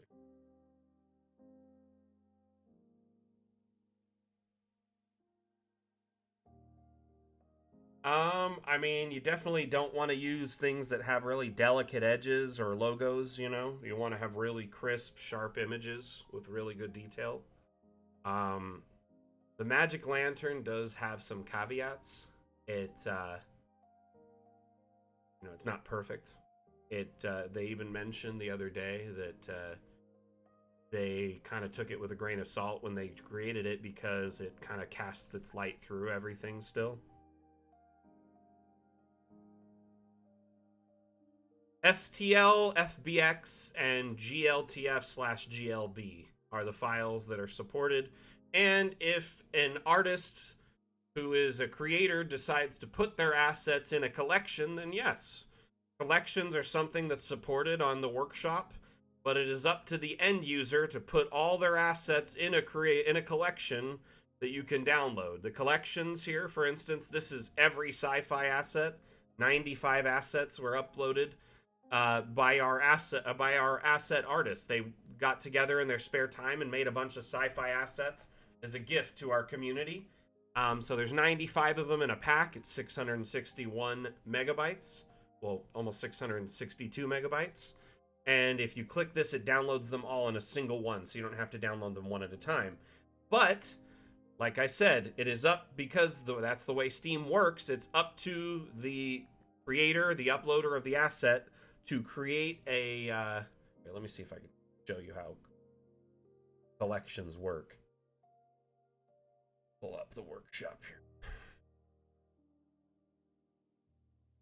So you can browse items, collections, favorites. So you could see here, when you look by collections, boom, now you could break them down into categories. So we want sci-fi, or we want asset collections instead of maps.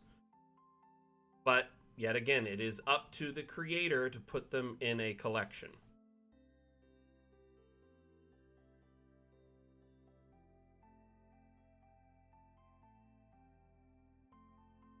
So let's say you buy those assets in the Humble Bundle. I'm sure they come with a license that you can't redistribute them for profit, right? Or resell them. But they're perfectly fine for personal use. So in that case, you could totally import those assets into Dungeon Alchemist, right? And when you do so, just simply leave them in your local collection if you're worried about them becoming public, now let's say that person you bought the bundle from said, hey, yeah, you can redistribute these. You have a license to redistribute them to any end user endlessly. Or if you made the asset and you own it and you want to share it with the world, you can then publish it to the workshop and allow people to use it in their maps.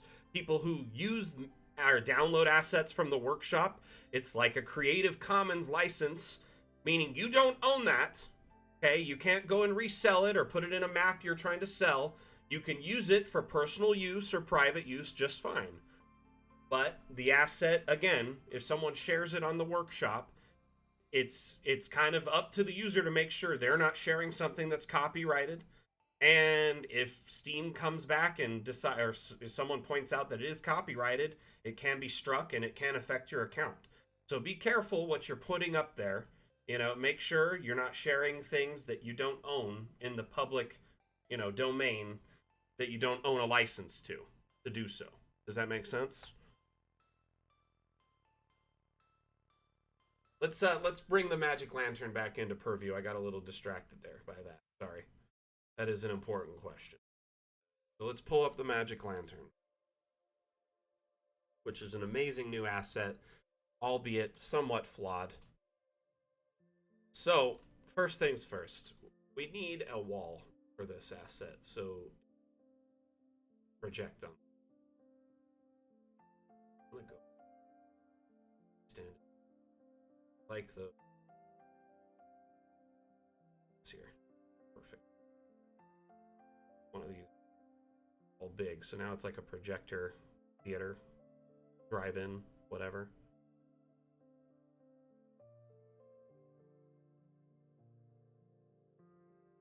And lastly, we can even raise this up, and I'm just going to raise this up for now. Now, the image looks kind of faint, right? Because of the time of day. So if we go in here and make it night, much easier to see. That's one way to improve it.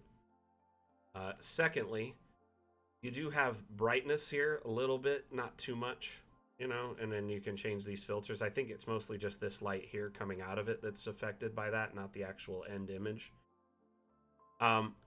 So what kind of image are you trying to put in there, KO'd? If you DM me the image on Discord also, I could take a look at it. But let me just show you like a file I love to put in here. It's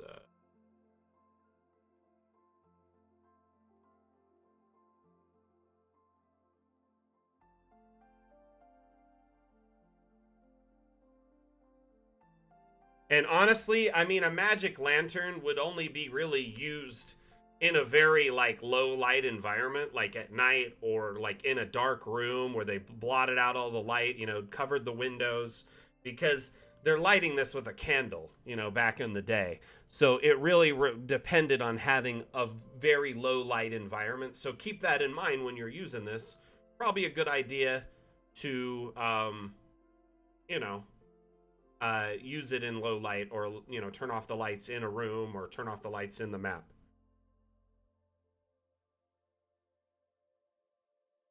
But yeah, next level, as far as assets are concerned, just be very careful. Like when you're purchasing them, they're usually for personal use. So as long as you import them to your asset, locally, your local section only, and don't publish them to the workshop, or if you publish them to the workshop, you just keep them as private, then you're fine. You should be totally fine. But if it's an asset you don't own, probably best to keep it in local. So it's not a hologram projector, KO'd, and it needs a solid surface to project on, unfortunately, to work well. It's not like Scooby-Doo,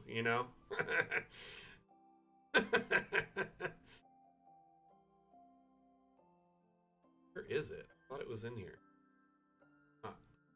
It's called magic, but it's not in the magic section. So, I mean, let's try, like, even this tree. It really, like, needs something, like a solid surface to project on. So I'm assuming you just didn't have it projecting on something and you were like, what is this image? It looks broken. Oh, you had a canvas? Okay, let's take a look. Let's try something, like maybe one of these, like this. Is this what you were using?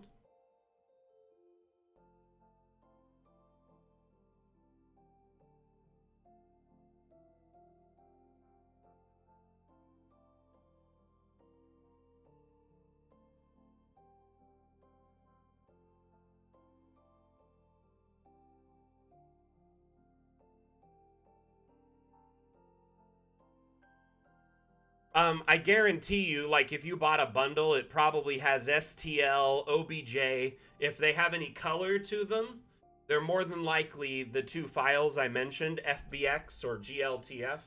If they say GLB, that's just like a baked GLTF with all its layers in one place. So, but yeah, lighting is definitely imperative here, for sure, KO'd. Very important. Make sure the elevation of the device, you know, the object is good. So put it up on something like a table, you know, just to kind of give it some immersion.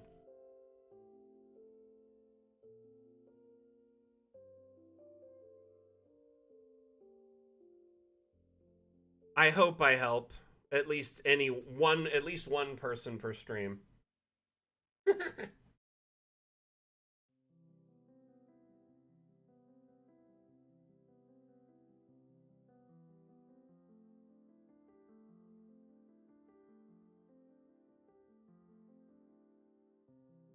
Oh man. Oh, KO, don't be so hard on yourself.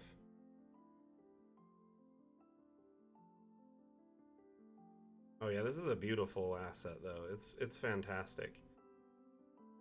I love that you can, you know, change out the graphics. I have a funny picture of myself I could put in here? That's the real question. Oh man.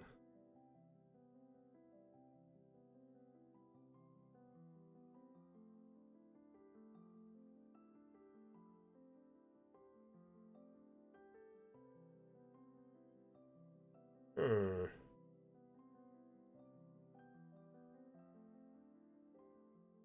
Probably some. I don't know. Maybe.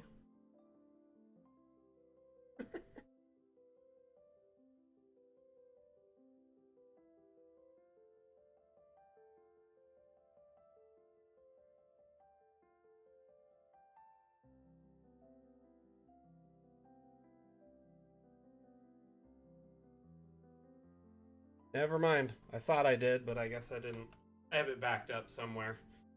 Got some old pictures of me being a nerd. I thought I would put one up, but nope, won't work today. I love this asset though. It's really, really cool. Oh man. I don't even want to tell you some of the assets that got cut from the update. Didn't make it last second because they just couldn't get them fine-tuned. I think that's just ruining it for you, letting you know some got cut.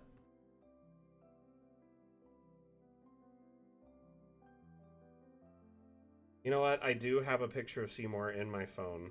Actually, my wife just sent me one on Discord. Let me get it. Let me just save this image and we'll put this good boy up on display. You say? Just me. Get some hay down by the bay.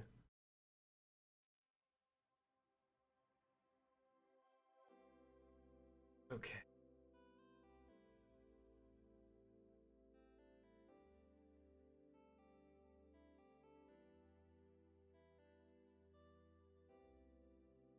Too bright at that close. Make the canvas bigger. Bigger!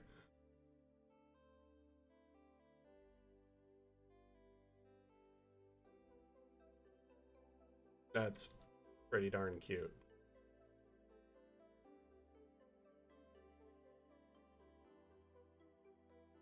What do you think? Acceptable? Put up a wall.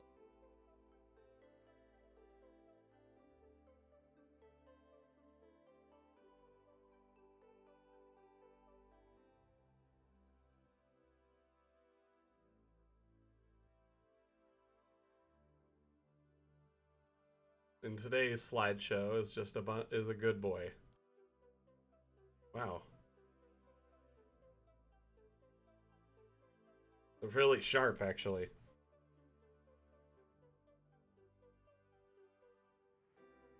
So that would be FBX should work just fine.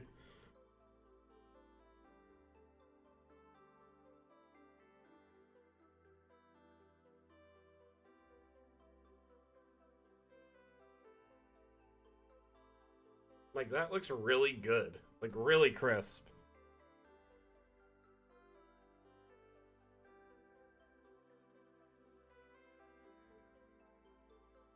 Let's try the Wall of Force and see what it looks like on it.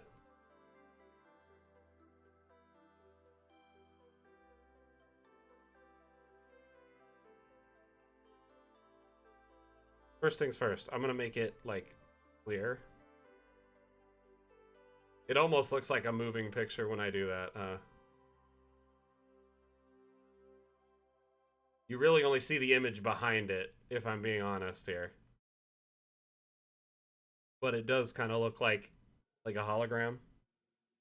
Hey, Raven.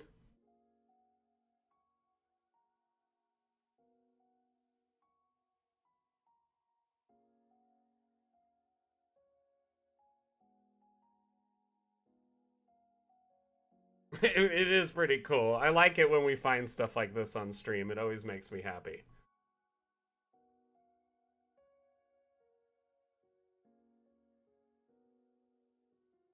It's like Zordon almost, kind of, like...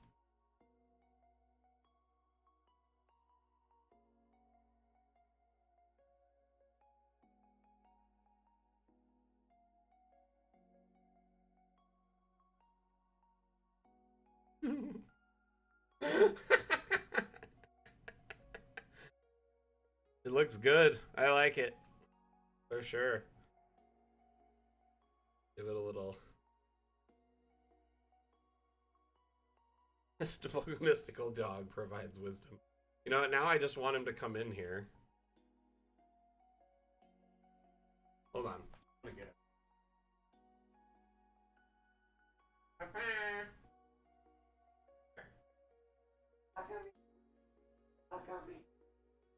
Where you at?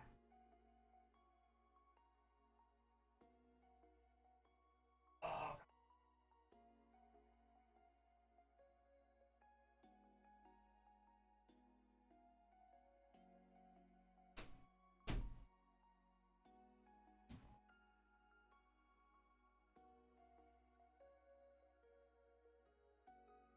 Okay. Here's the good boy in the flesh. Oh, the good boy. Oh, the good boy. I say hi to everyone?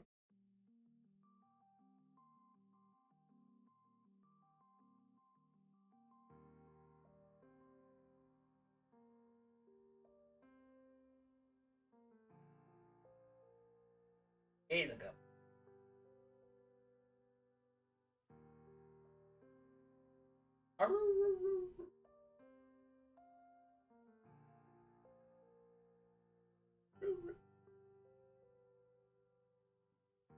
It definitely does have that mirror vibe, doesn't it, Bane?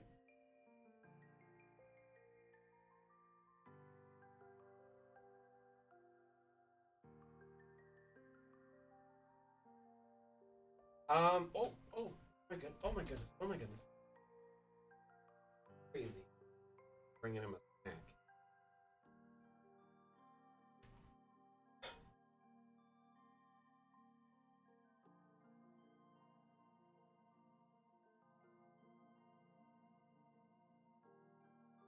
That might be something to make sure if it's not already on the upvoty. It might be a great suggestion for upvoty. Okay, chill out. Mom left. See. But yeah, this does look really good, right? It's so random in a map like this. I like that combination of the two.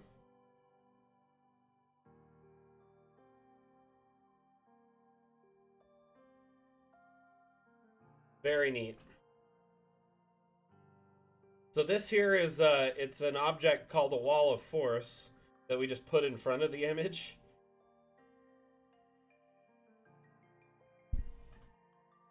So it kind of looks like a projector screen or something, you know, or like maybe like a hologram or you know, like mirror on the wall type sitch, magic mirror.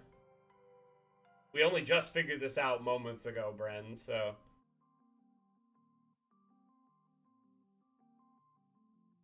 this is brand new tips and tricks, hot off the press.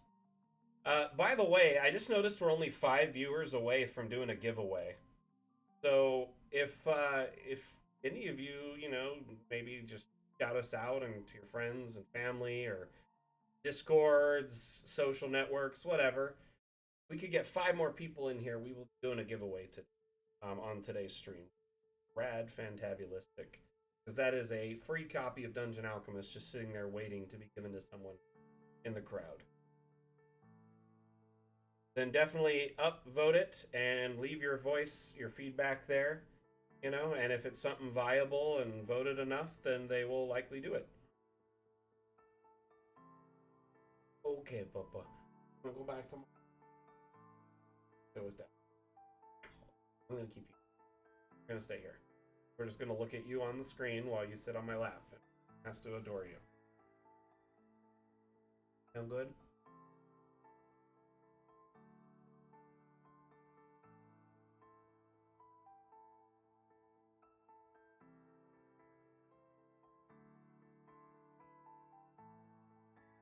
Yeah. Yeah. While you're sitting, gentlemen. Fine. One moment. One moment.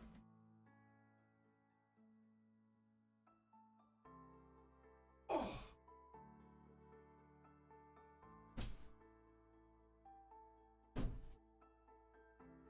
Alrighty. That is a wonderful suggestion.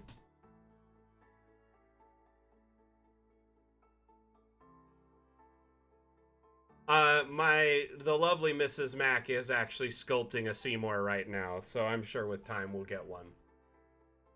For sure. Oh my goodness.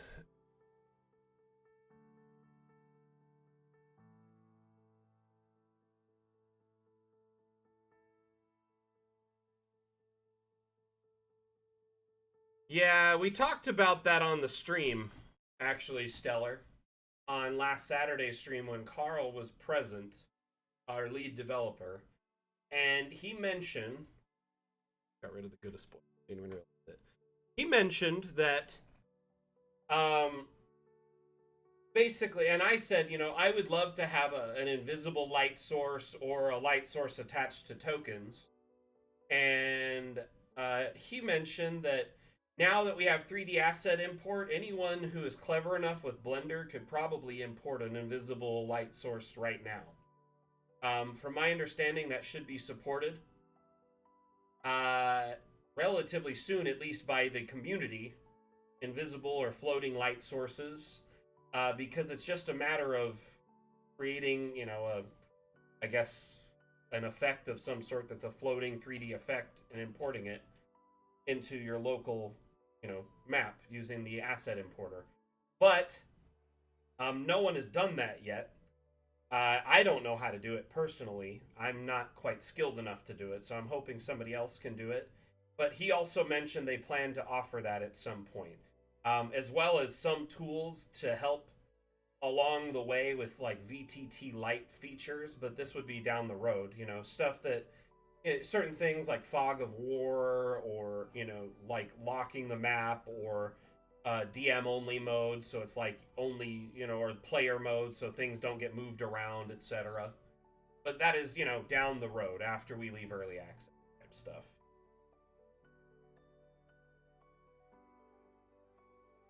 So I will tell you this, KO, the abstracts don't interact with everything like anything else. The light on them doesn't work quite right because they weren't perfectly mapped for the lighting like all our other assets, because they're kind of a do-it-yourself asset.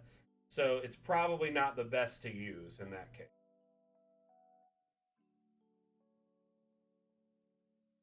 Well, Stellar, if you've got the skills, I would love for you to do it. Please do and make it public. I'd like to see it. You could do a free-floating, you know, different colors, a whole set of them, put them in a collection. I've been uploading a bunch of Palisades. I'm going to put them in a collection when they're all done. So it'll be a Palisade pack. We're on 50. Oh my gosh, Random Ladybird. Thank you for letting us know we crossed the threshold. You know what that means, though, right? It's time for a giveaway. We hit 50 viewers. We're going to give away a copy of Dungeon Alchemist.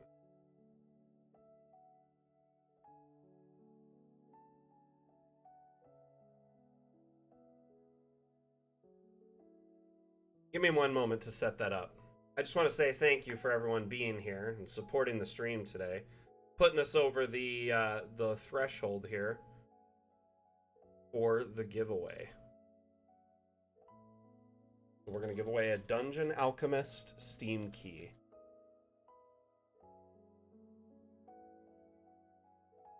We're going to give 5 minutes to enter this giveaway. Keep it quick. And you enter by typing !giveaway. And then make sure you stick around, because if you win, you will have to type !claim to claim the key. Also, make sure you are following the stream. That's the only qualifier. Just got to be following the stream and type !giveaway. Yes, good luck, everyone. That's good to hear. That's wonderful.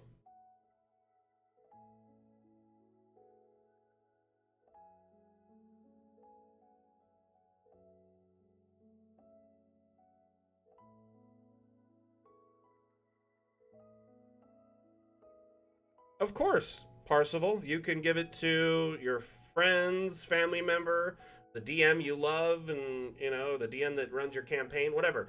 You could give it away on your own stream at some point. You can do whatever you want with it.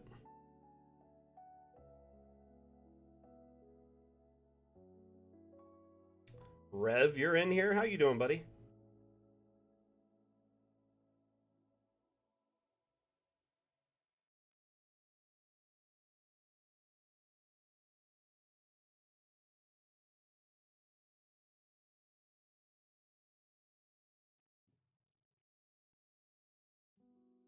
So it's a Steam key, and it can be redeemed at any time. I'm just going to leave him up till the end of the stream, because we can all just have Seymour vision. Stream's only got a couple minutes left, so we're going to hang out.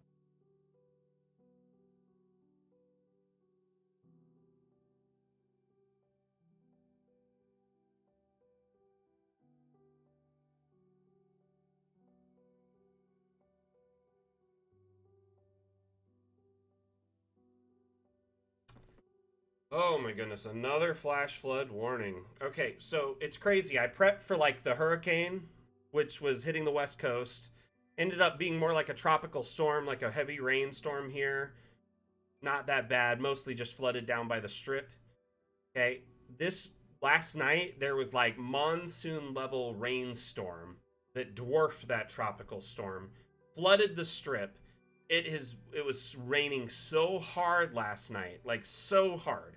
A lightning hit, I'm not even joking you, within like a quarter mile of our home. I was looking out the back window when it hit, and it was so bright, it blinded me, and it shook our whole house. It was so nuts. But anyway, the flooding down on the strip isn't affecting us so much, but it's still something to consider and worry about. It can cause sporadic internet outages, power outages. You know, all these people make rushes for the grocery store, gas stations, etc. So, got to be prepared and, you know, dealing with the worst. Luckily, where I live, I'm kind of up high in a neighborhood that's like not prone to flooding. So it's okay, at least for now.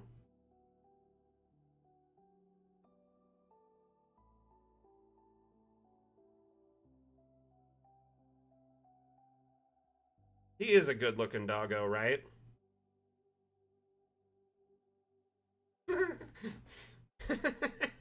He's a handsome boy. This was him at the park the other day. So we've, as a family, been going out metal detecting, just for fun, you know? I used to do it when I was younger, and I really enjoyed it a lot. I did it with my dad, and I had a huge collection of coins that we found together. And I'd like to start doing that with my son.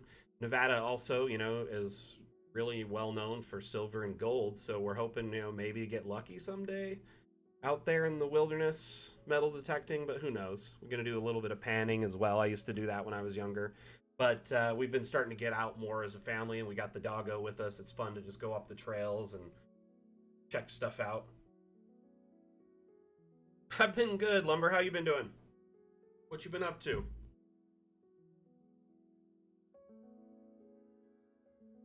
Oh, I mean, I love being at the river, and it's like a win-win.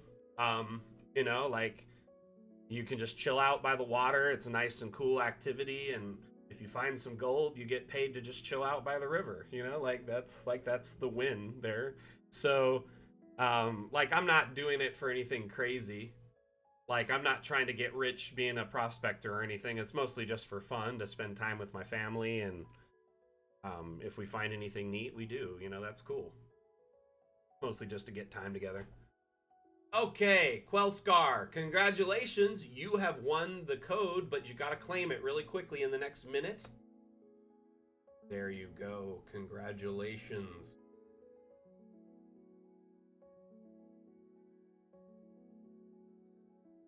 Yes, right? We can't all win, but we can all be winners. Let's give the winner a warm pat on the back, a congratulatory,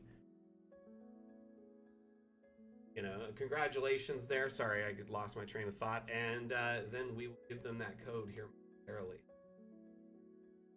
Also, Quellscar, I noticed you followed just a bit ago, so welcome to the community.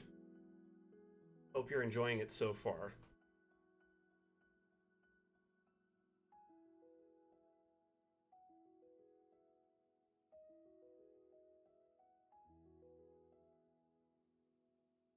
I am going to whisper you here on Twitch.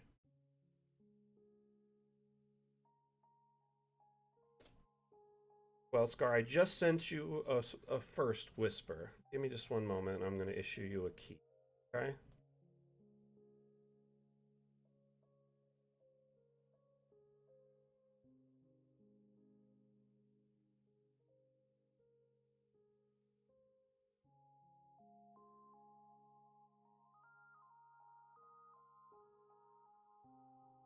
My gosh.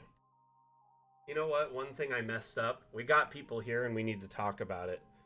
So I totally forgot to talk about the dam challenge.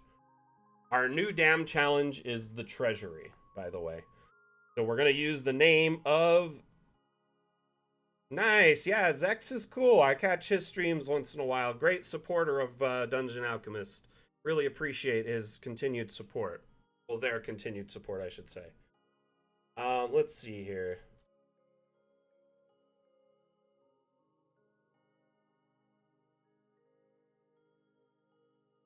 So I just whispered you the code, so you should be good to go. Oh, Bren, good luck with your new computer. What are the specs of the new machine?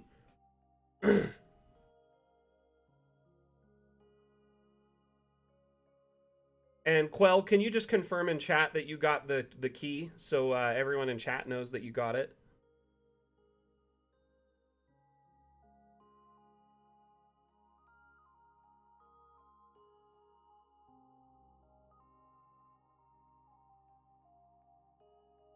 It's a big chunky boy. Awesome. That sounds like a powerful machine. Thank you. Congratulations, Quell. Congratulations, and thank you for being part of our community. Welcome, welcome. I hope you enjoy it. And yeah, enjoy your copy of Dungeon Alchemist. It's gonna be fun for you, especially with the new update. Okay, so let me hurry and just put something on the stream really quickly. So every 2 weeks, well, typically every 2 weeks, we host what is called the Dam Challenge. Okay? The Dam Challenge is a bi-weekly map-making challenge. Totally optional to enter, but it's a fun way to kind of flex your cartography creativity against the community and show off your skills. If you happen to be the map that wins, if your map is the winner, if you are the winner of the Dam Challenge, you win a $10 Hero Forge gift card. So, as you know, you can import Hero Forge tokens to Dungeon Alchemist. So that is actually a great way to get yourself a token. Maybe you don't have 3D sculpting skills. You can make a token on Hero Forge rather easy nowadays and import it on us.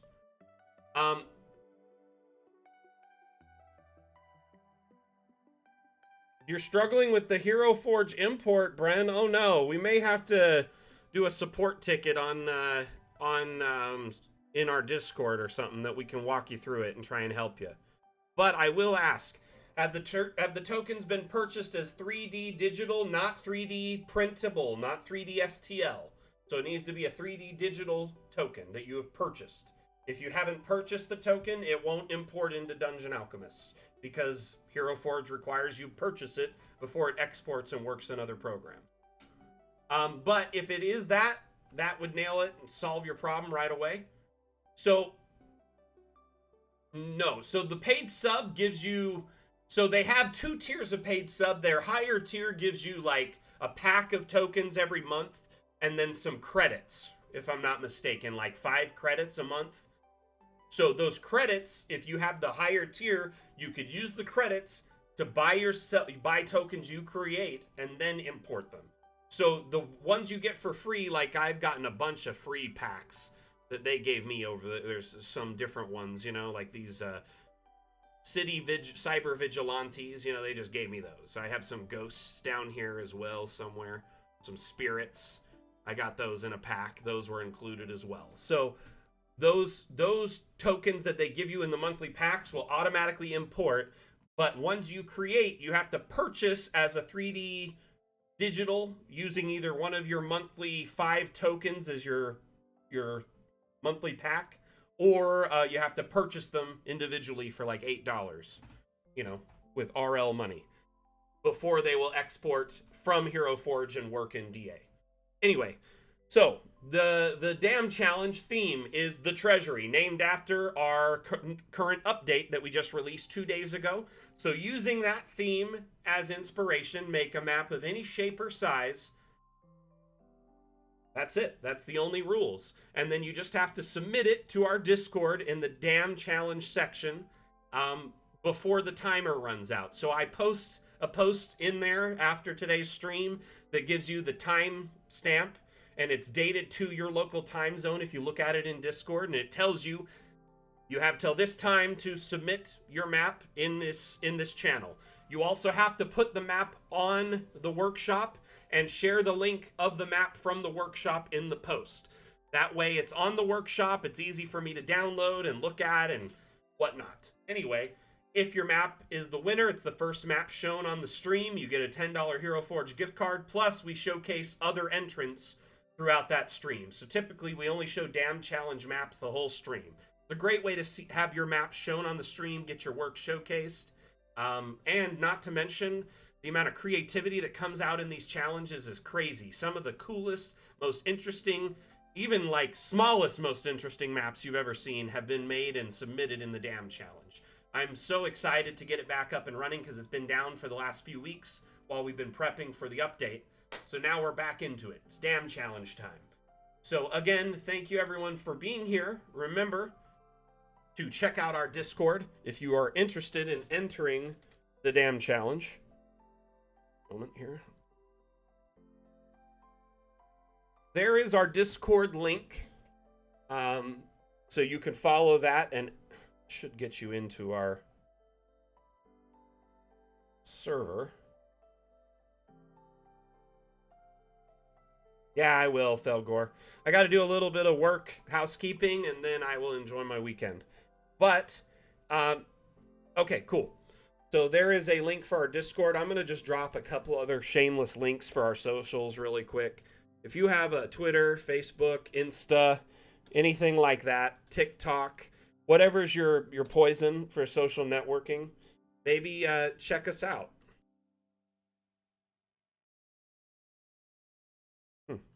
Okay. Why can't I post that command?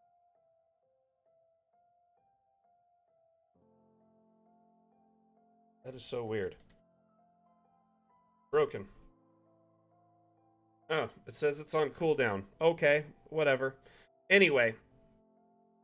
I guess it did post. Oh, I didn't see it above. My bad. I am so dumb. Oh, Christy, honestly, let me show you how quick you can make a map in Dungeon Alchemist before I go, okay? If you're drawing all your maps in Photoshop and Illustrator, I'm going to save you so much of your time every week.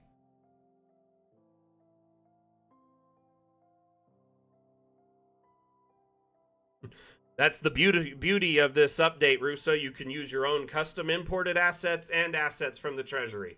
Just use the theme, the treasury, as inspiration. Okay? Yeah, Casploy Trofer. I have a collection on Steam with all the previous winners, I believe. Give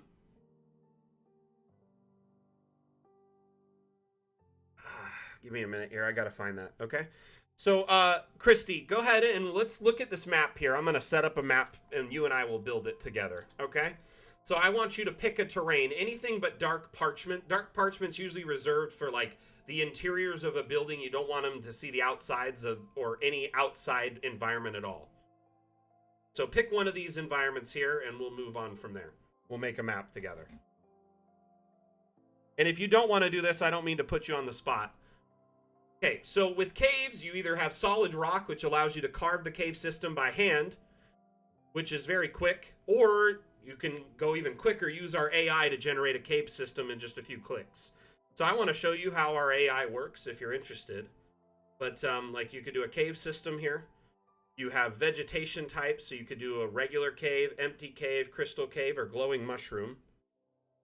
So pick one of those four really quickly for me. While I'm making this map, back to the dam challenge, you will have from now until basically Friday the 15th, the end of day, to submit your map in the Discord. I will look at the maps between now and then, pick a winner, and then we will showcase the winner first on the 16th stream, followed by the other entrants. Crystal. We'll do Crystal. You got it. Oops, thought I selected that. Okay.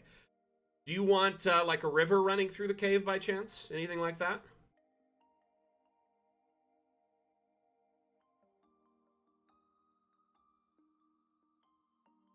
You can do river, lake, lakeside, or island. Let's just do a river. Show you what it looks like. Now, weather is if you want it to be like an ice cave or a snow cave, you know, but for the most part, we can just leave it as a regular cave. Then you have here all of these lighting options. You can do no lightings if it's just like a natural cave, right? You could do torches if it's somewhere people have explored or maybe bandits live. You could have crypt lighting, etc. Different lightings for different themes. We could just go no lighting for now. I'm going to hit create. Now, do you play in person or online? How do you play right now, Christy? You use Foundry? Okay. So digital is the type of map you want to select if you're making maps for Foundry. The benefit of that is it's got export options for Foundry, and the map size can be contracted or expanded at your desire. So let's say you start making the map and you want to make it bigger or smaller, then you can do so later. On the edges of the maps here are these little chevrons, and you can drag and shrink the map or expand to contract it. So kind of taken away from that when I was talking about that is this beautiful AI generated cave system that was done in just a few clicks and a few seconds. So, I mean, as you can see here, we've generated a map, and guess what? This exports to Foundry with relative ease. So let me show you. You go to File, Export.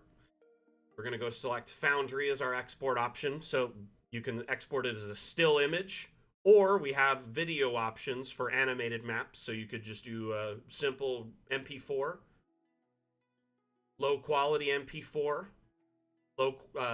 higher quality WebM, or low quality WebM. So you can kind of pick. Remember, the bigger the file, the longer the load time, but animated maps with the water moving, or if maybe there's a water wheel, or effects like the smoke in the background over here, it adds to that. So these things will be playing in the background. Okay, so, or let's say this water here, for instance, maybe you didn't want this to be a river, you wanted it to be lava, and this was, this is animated naturally, so the animated export would have that. So when you export, I'm going to tell you even one more thing, even though you're already sold. So you see all these cave lines here that I'm drawing with the mouse? That will export with line of sight data automatically.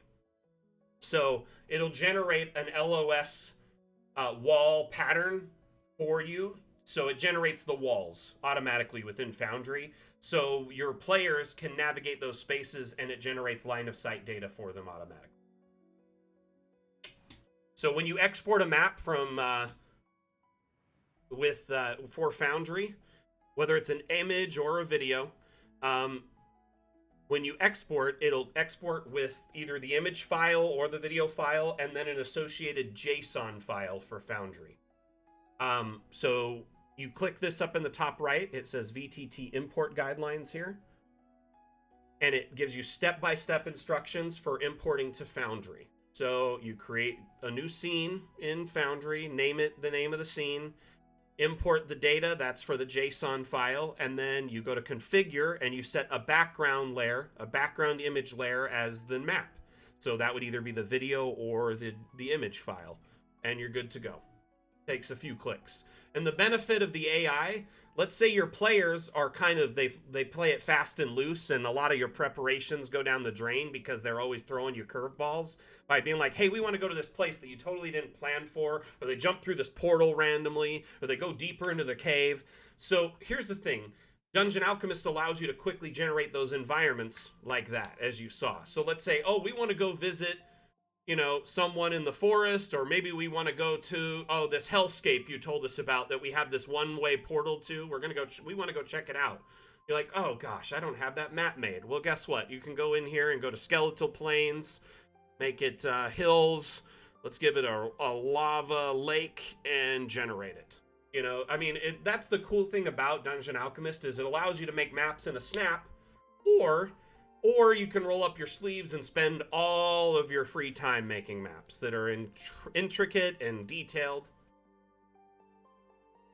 Yeah, exactly. So here's the thing. It allows you to rapidly adapt to your players' impulsive decisions that you didn't plan for, because you're in an open world environment, right? And sometimes you can't plan for everything.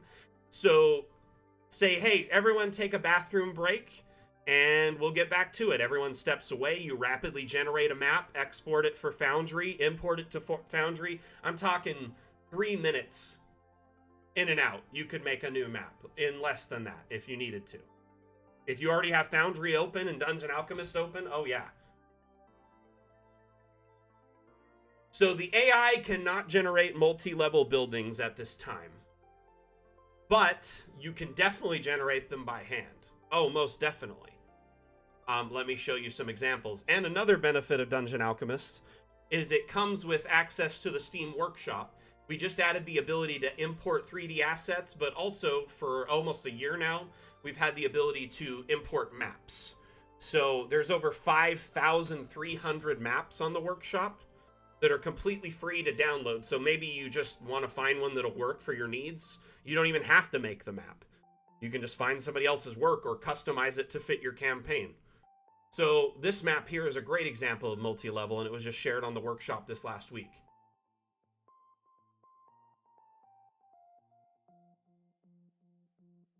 So this one here, we have a ton of objects. I think over like 6,000 assets. I got to double check the exact count, but there's a lot of assets. But in here, under structural, we have a bunch of like stone assets, like these stone platforms. We have, you know, stone construction pieces. All of these kind of snap together like Lego. So you can kind of like just set it down and hold shift and snap them on top of each other.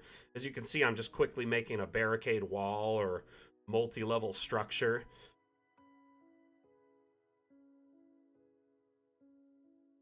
So this person here used a combination of stacking objects mixed with our terrain tool to kind of raise the terrain up here to give this kind of lifted mountain kind of keep. These staircases, I can clearly see they're sunk into the ground. When you turn collisions off, you can raise objects up and down and sink them in, so it really seems like someone embedded those stones into the ground, or the stonework was carved out of the ground, even a stone that was there. They have circle structures that they've raised up and built and stacked and put, like, you know, little lattices on. These are just support beams. These are ornamental windows. This is a tent at the top. Excuse me.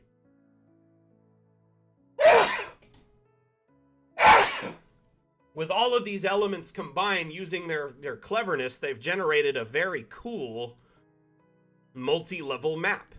From top down, it's also still very incredibly navigable.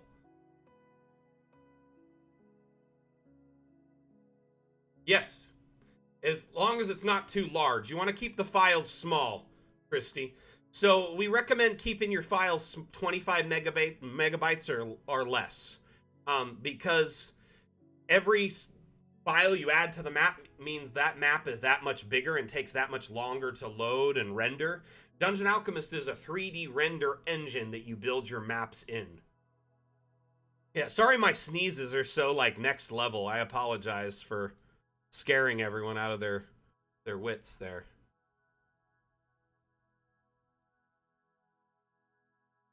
So you can use the AI to rapidly generate rooms, environments, or you can go in and play with the objects and build everything by hand and, you know, lose what little free time you have left in your life. It's kind of like Sims meets Baldur's Gate a little bit in that regard. Anyway, before we leave, again, I wanted to remind everyone the damn challenge is the treasury. And you have between now and the 15th, Friday the 15th, end of day, to submit your map to the damn challenge section of our Discord. Really quickly, just a little bit of housekeeping before I go. Our schedule, so you can keep up with our stream. We stream every Saturday, what's called the Damn Stream, aptly named after our exclusive file format, .dam. When you save a map in Dungeon Alchemist, it's saved as a .dam file. We call the streams Damn Streams. We kind of lean into that and have fun with it. The Damn Challenge is also kind of part of that. So every Saturday, we showcase community maps, give you tips and tricks for your builds, host contests, do giveaways, have a lot of fun, hang out as a community, get to know each other, and share tips and tricks with each other's builds so we can learn from each other and network and grow. Every Monday, I do what's called Map Maker Monday. It's where I focus on building.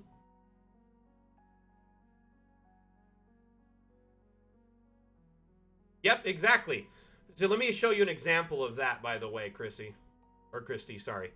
I made a map that is a pull-apart, and I designed that with that in mind. It's a 3-level lighthouse that has been converted into a tavern for, like, the rich and famous.